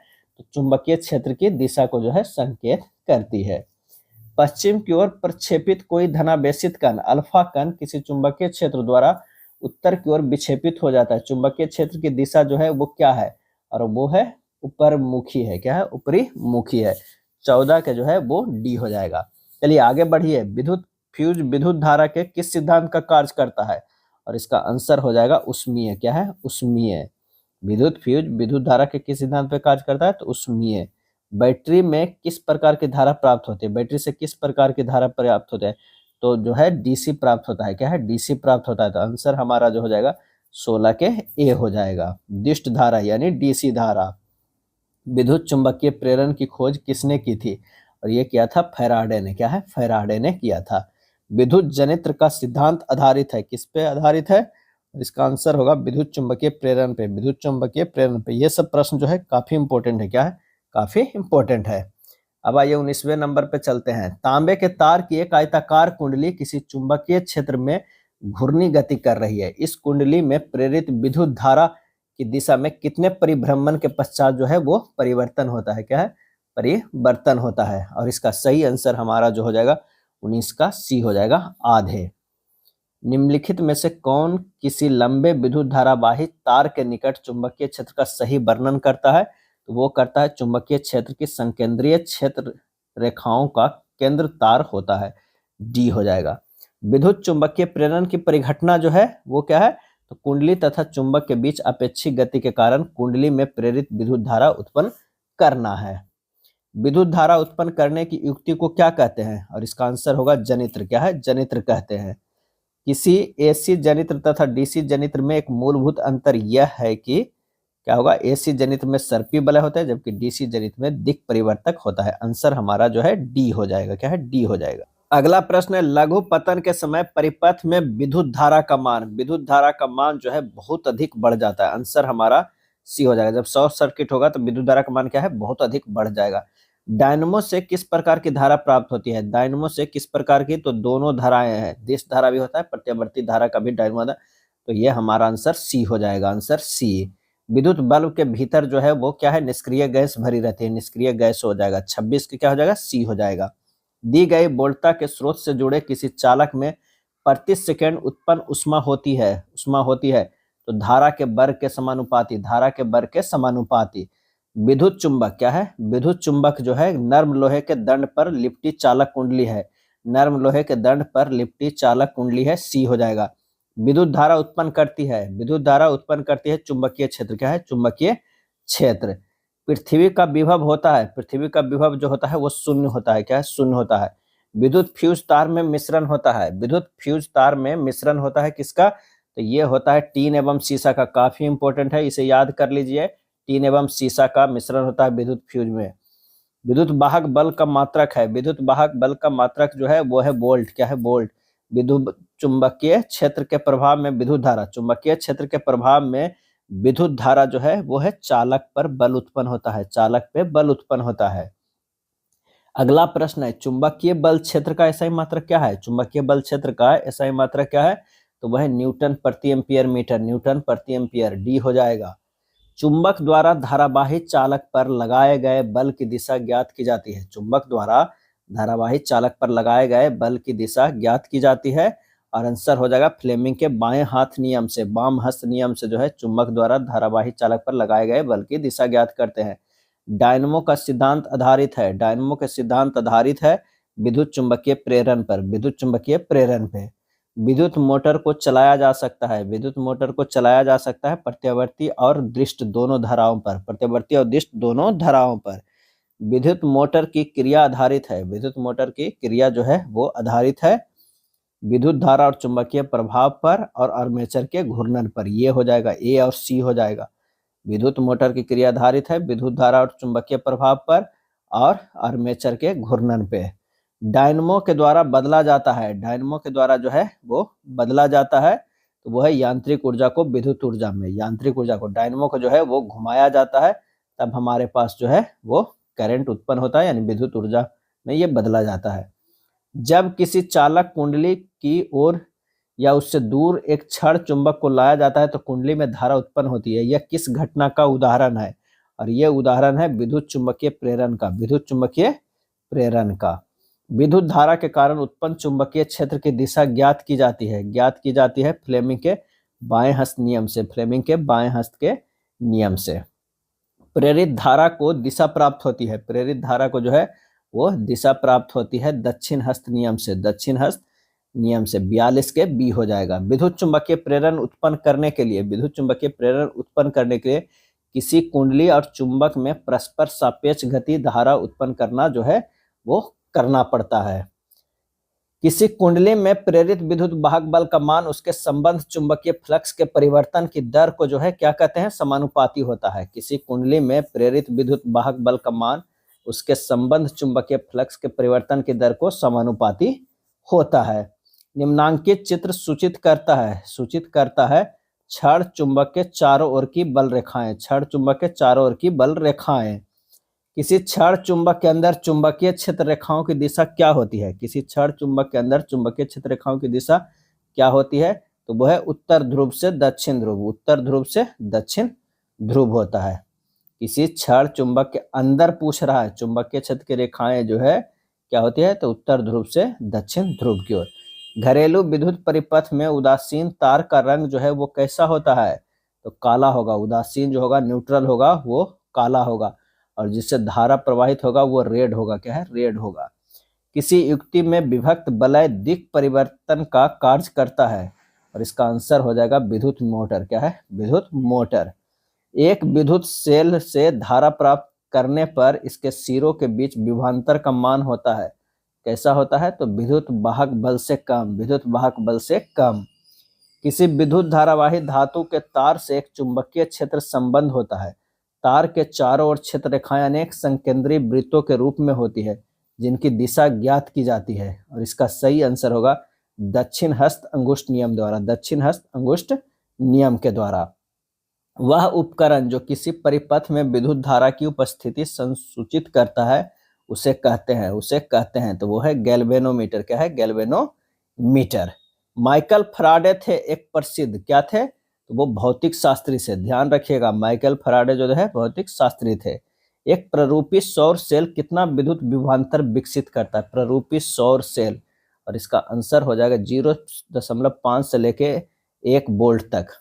जब कुंडली की गति की दिशा चुंबकीय क्षेत्र की दिशा के लंबता होती है, तब कुंडली में उत्पन्न प्रेरित धारा होती है। जब कुंडली की गति की दिशा चुंबकीय क्षेत्र की दिशा के लंबता होती है, तब कुंडली में उत्पन्न प्रेरित धारा जो है वो होती है, तो वो होती है कभी कम, कभी जो है वो अधिक होती है। ऐसी विद्युत धारा जो समान काल अंतरालों के पश्चात अपनी दिशा में परिवर्तन कर लेती है, उसे क्या कहते हैं? तो उसे प्रत्यावर्ती धारा कहते हैं। क्या है? प्रत्यावर्ती धारा कहते हैं। भारत में उत्पादित प्रत्यावर्ती विद्युत धारा की आवृत्ति होती है, कैसी होती है? तो वो होती है 50 हर्ट्ज। क्या है? 50 हर्ट्ज होती है। घरेलू विद्युत परिपथ में विद्युतमय तार, धनात्मक तार का रंग जो है वो कैसा होता है? वो लाल होता है। क्या है? जिसमें धनात्मक तार होता है वो लाल होता है।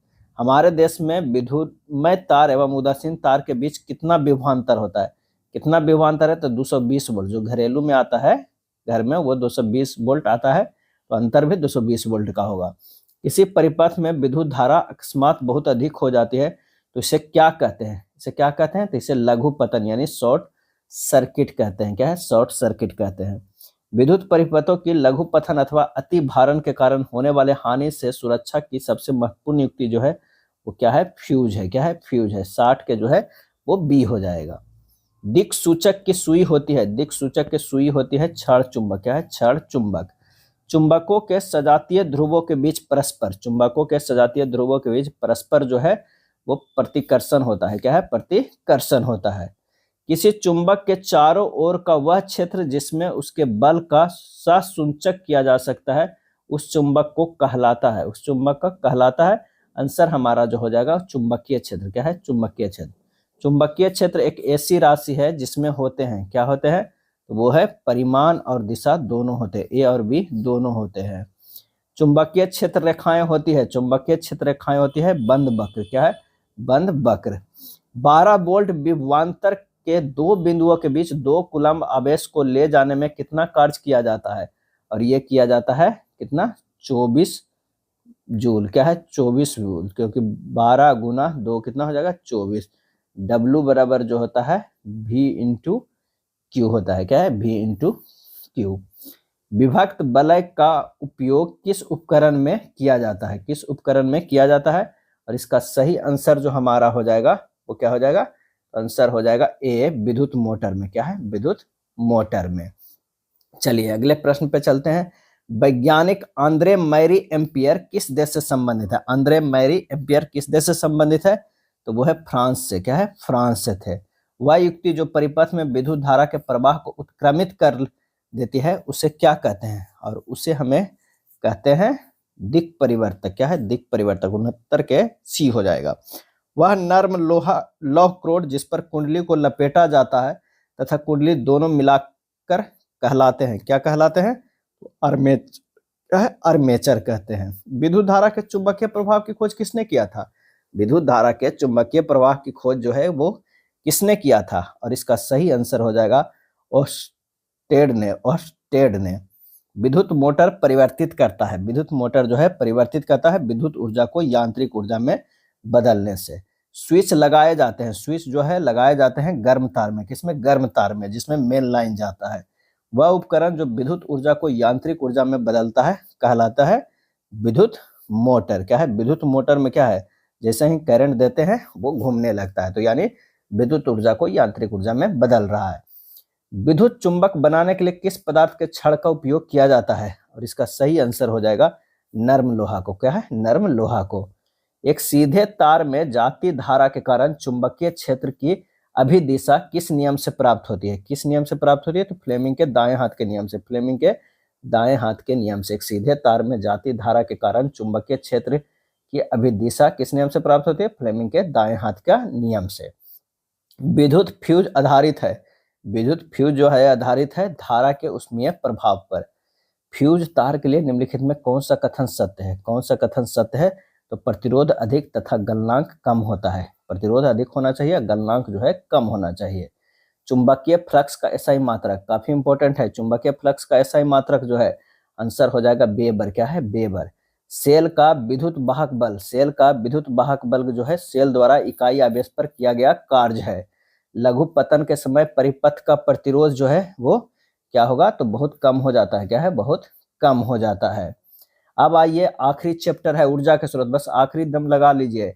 अगर आप ये मास्टर वीडियो 2-3 बार देख लेते हैं तो आपका जो है 100% स्कोर करना एकदम पक्का है, एकदम फिक्स है। आप जो है एग्जाम में 100% स्कोर कीजिएगा। जीवाश्म ईंधन के जलने पर कौन सी गैस मुक्त नहीं होती है? कौन सी गैस मुक्त नहीं होती है? तो ऑक्सीजन गैस मुक्त नहीं होती है। कार्बन डाइऑक्साइड, सल्फर डाइऑक्साइड ये सब होता है, ऑक्सीजन नहीं होता है। किस रूप में महासागरों में ऊर्जा उपलब्ध है? तो महासागरों में जो ऊर्जा उपलब्ध है वो ज्वारीय ऊर्जा भी है, तरंग ऊर्जा भी है, सागरीय तापीय ऊर्जा भी है। इनमें से जो है वो सभी हो जाएगा। निम्न में कौन बायोगैस का मुख्य अवयव है? बायोगैस का मुख्य अवयव है तो CH4 जो है वो मीथेन, इसको क्या बोलते हैं? मीथेन जो है वो मुख्य अवयव है।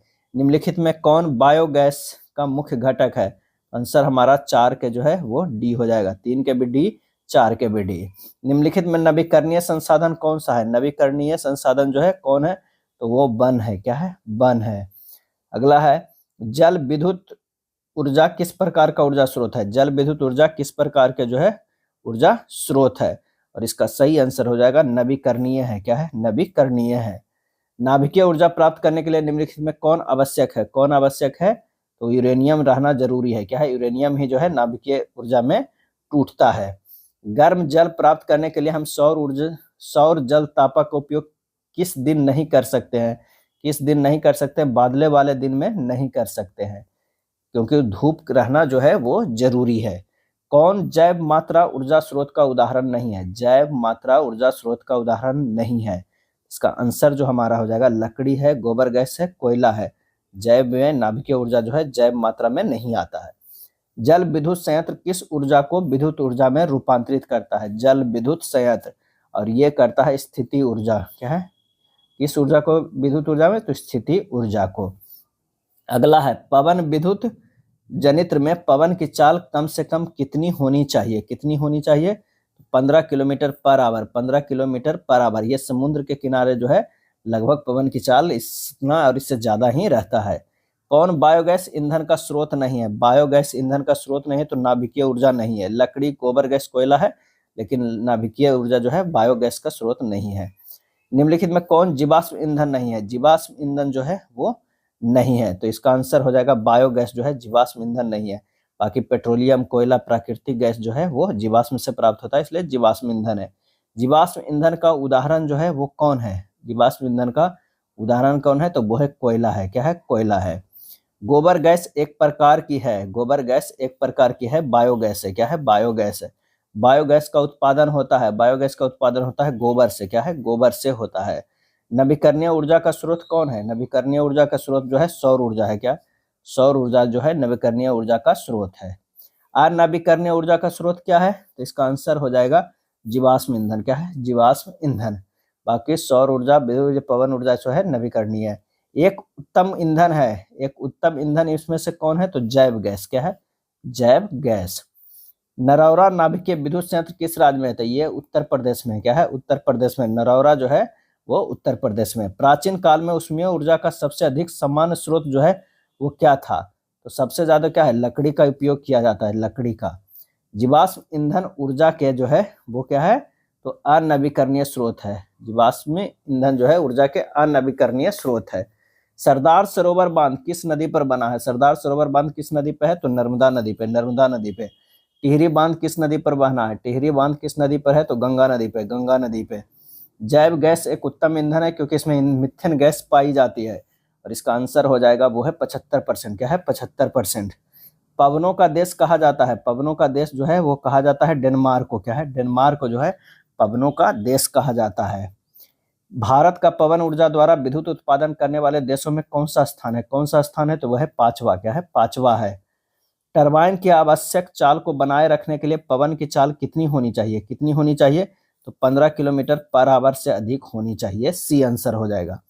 1 मेगावाट कि पवन ऊर्जा जनित्र के लिए पवन फॉर्म को लगभग कितने हेक्टेयर भूमि चाहिए, कितने हेक्टेयर भूमि चाहिए, तो 2 हेक्टेयर, क्या है 2 हेक्टेयर चाहिए। आंसर हमारा जो है बी हो जाएगा। पृथ्वी के वायुमंडल की परिरेखा पर सूर्य की किरणों के लंबता स्थित खुले क्षेत्र के प्रति एकांक क्षेत्रफल पर प्रति सेकंड पहुंचने वाली सौर ऊर्जा को हम लोग क्या कहते हैं, तो वो है सौर स्थिरांक। क्या है, सौर स्थिरांक कहते हैं। अगले प्रश्न पे चलते हैं। सौर सेल बनाने के लिए किसका उपयोग किया जाता है, तो सिलिकॉन का, क्या सिलिकॉन का जो है उपयोग किया जाता है। यह सेमी कंडक्टर है, क्या है सेमी कंडक्टर है, कंडक्टर है। मानव निर्मित उपग्रहों तथा अंतरिक्ष अन्वेषक युक्तियों जैसे मार्स ऑर्बिटरों में किसका उपयोग प्रमुख ऊर्जा स्रोत के रूप में किया जाता है, और इसका सही आंसर हो जाएगा सौर सेल। क्या है, सौर सेल हो जाएगा। बांध के द्वार पर स्थापित टरबाइन ज्वारीय ऊर्जा को किसमें रूपांतरित करती है, और ये रूपांतरित करती है विद्युत ऊर्जा में, विद्युत ऊर्जा में। ओटीईसी विद्युत संयंत्र केवल तभी प्रचालित होते हैं जब महासागर के पृष्ठ पर जल का ताप तथा 2 किलोमीटर तक की गहराई पर जल के ताप में अंतर हो, तो वो हो जाएगा 20 डिग्री सेंटीग्रेड का जो है अंतर हो।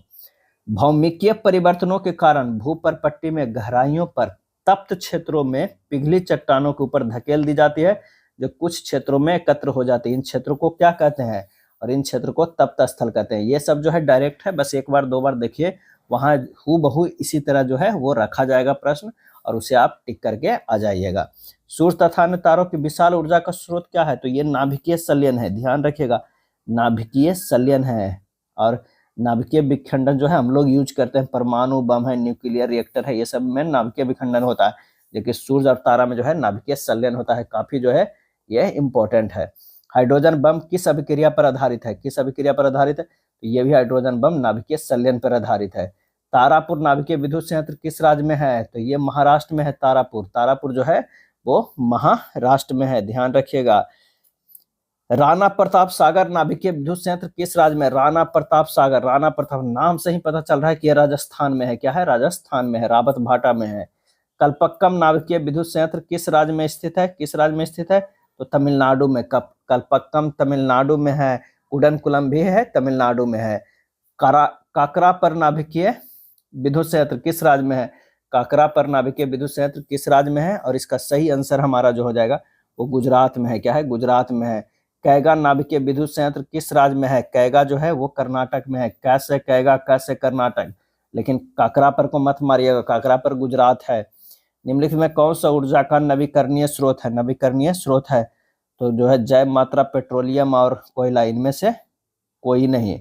ये तीनों जो है नवीकरणीय स्रोत नहीं है, ये सब जो है वह नवीकरणीय स्रोत है। निम्न में से उत्तम ऊर्जा स्रोत कौन सा है, उत्तम ऊर्जा स्रोत जो है वो कौन सा है, तो वो है लकड़ी है। क्या है, लकड़ी है। यहाँ पर निम्न में से उत्तम ऊर्जा स्रोत जो है वो कौन सा है, तो यहाँ होगा बायोमास होना चाहिए। आंसर हमारा जो है वो डी होना चाहिए। उत्तम ऊर्जा स्रोत जो है वो बायोमास होना चाहिए। निम्न में कौन सा स्वच्छ ऊर्जा स्रोत है, क्या है स्वच्छ ऊर्जा स्रोत है, तो प्राकृतिक गैस। क्या है, प्राकृतिक गैस। कौन सा परंपरागत ऊर्जा स्रोत है, परंपरागत ऊर्जा स्रोत है जैव मात्रा या बायोमास हो जाएगा। निम्न में कौन सा ऊर्जा स्रोत सौर ऊर्जा के व्युत्पन्न नहीं है, इसका सही आंसर हमारा जो हो जाएगा वो है नाभिकीय ऊर्जा। क्या है, नाभिकीय ऊर्जा। निम्न में से कौन अनवीकरणीय ऊर्जा स्रोत नहीं है, अनवीकरणीय ऊर्जा स्रोत जो है वो नहीं है, तो वो है बायोगैस। क्या है, बायोगैस। सभी जीव जंतुओं के लिए ऊर्जा का अंतिम स्रोत क्या है, और इसका आंसर हो जाएगा वो है सूर्य। सभी जीव जंतुओं के ऊर्जा का अंतिम स्रोत सूर्य है। सौर सेल और सौर ऊर्जा, सौर सेल और सौर ऊर्जा को रूपांतरित करते हैं, इसका सही आंसर हमारा जो हो जाएगा वो है विद्युत ऊर्जा में। सौर सेल सौर ऊर्जा को रूपांतरित करते हैं विद्युत ऊर्जा में। टिहरी बांध निर्माण का उद्देश्य क्या था, और इसका उद्देश्य था जलापूर्ति, बिजली उत्पादन और भूमि सिंचाई, सभी, इनमें से सभी। प्रकृति में पृथ्वी पर ऊर्जा का मुख्य स्रोत जो है वो क्या है, तो वो है सूर्य का प्रकाश। सूर्य का प्रकाश, बामन के डी। सबसे कहाँ ऊर्जा सबसे ज्यादा पृथ्वी पर मिल रहा है, कहाँ से, तो वो है सूर्य के प्रकाश से। उसके लिए भी कोई भी जो है पैसा देने की जरूरत नहीं है। अनवीकरणीय ऊर्जा है, अनवीकरणीय ऊर्जा है, तो वो है कोयला से प्राप्त ऊर्जा, कोयला से प्राप्त ऊर्जा।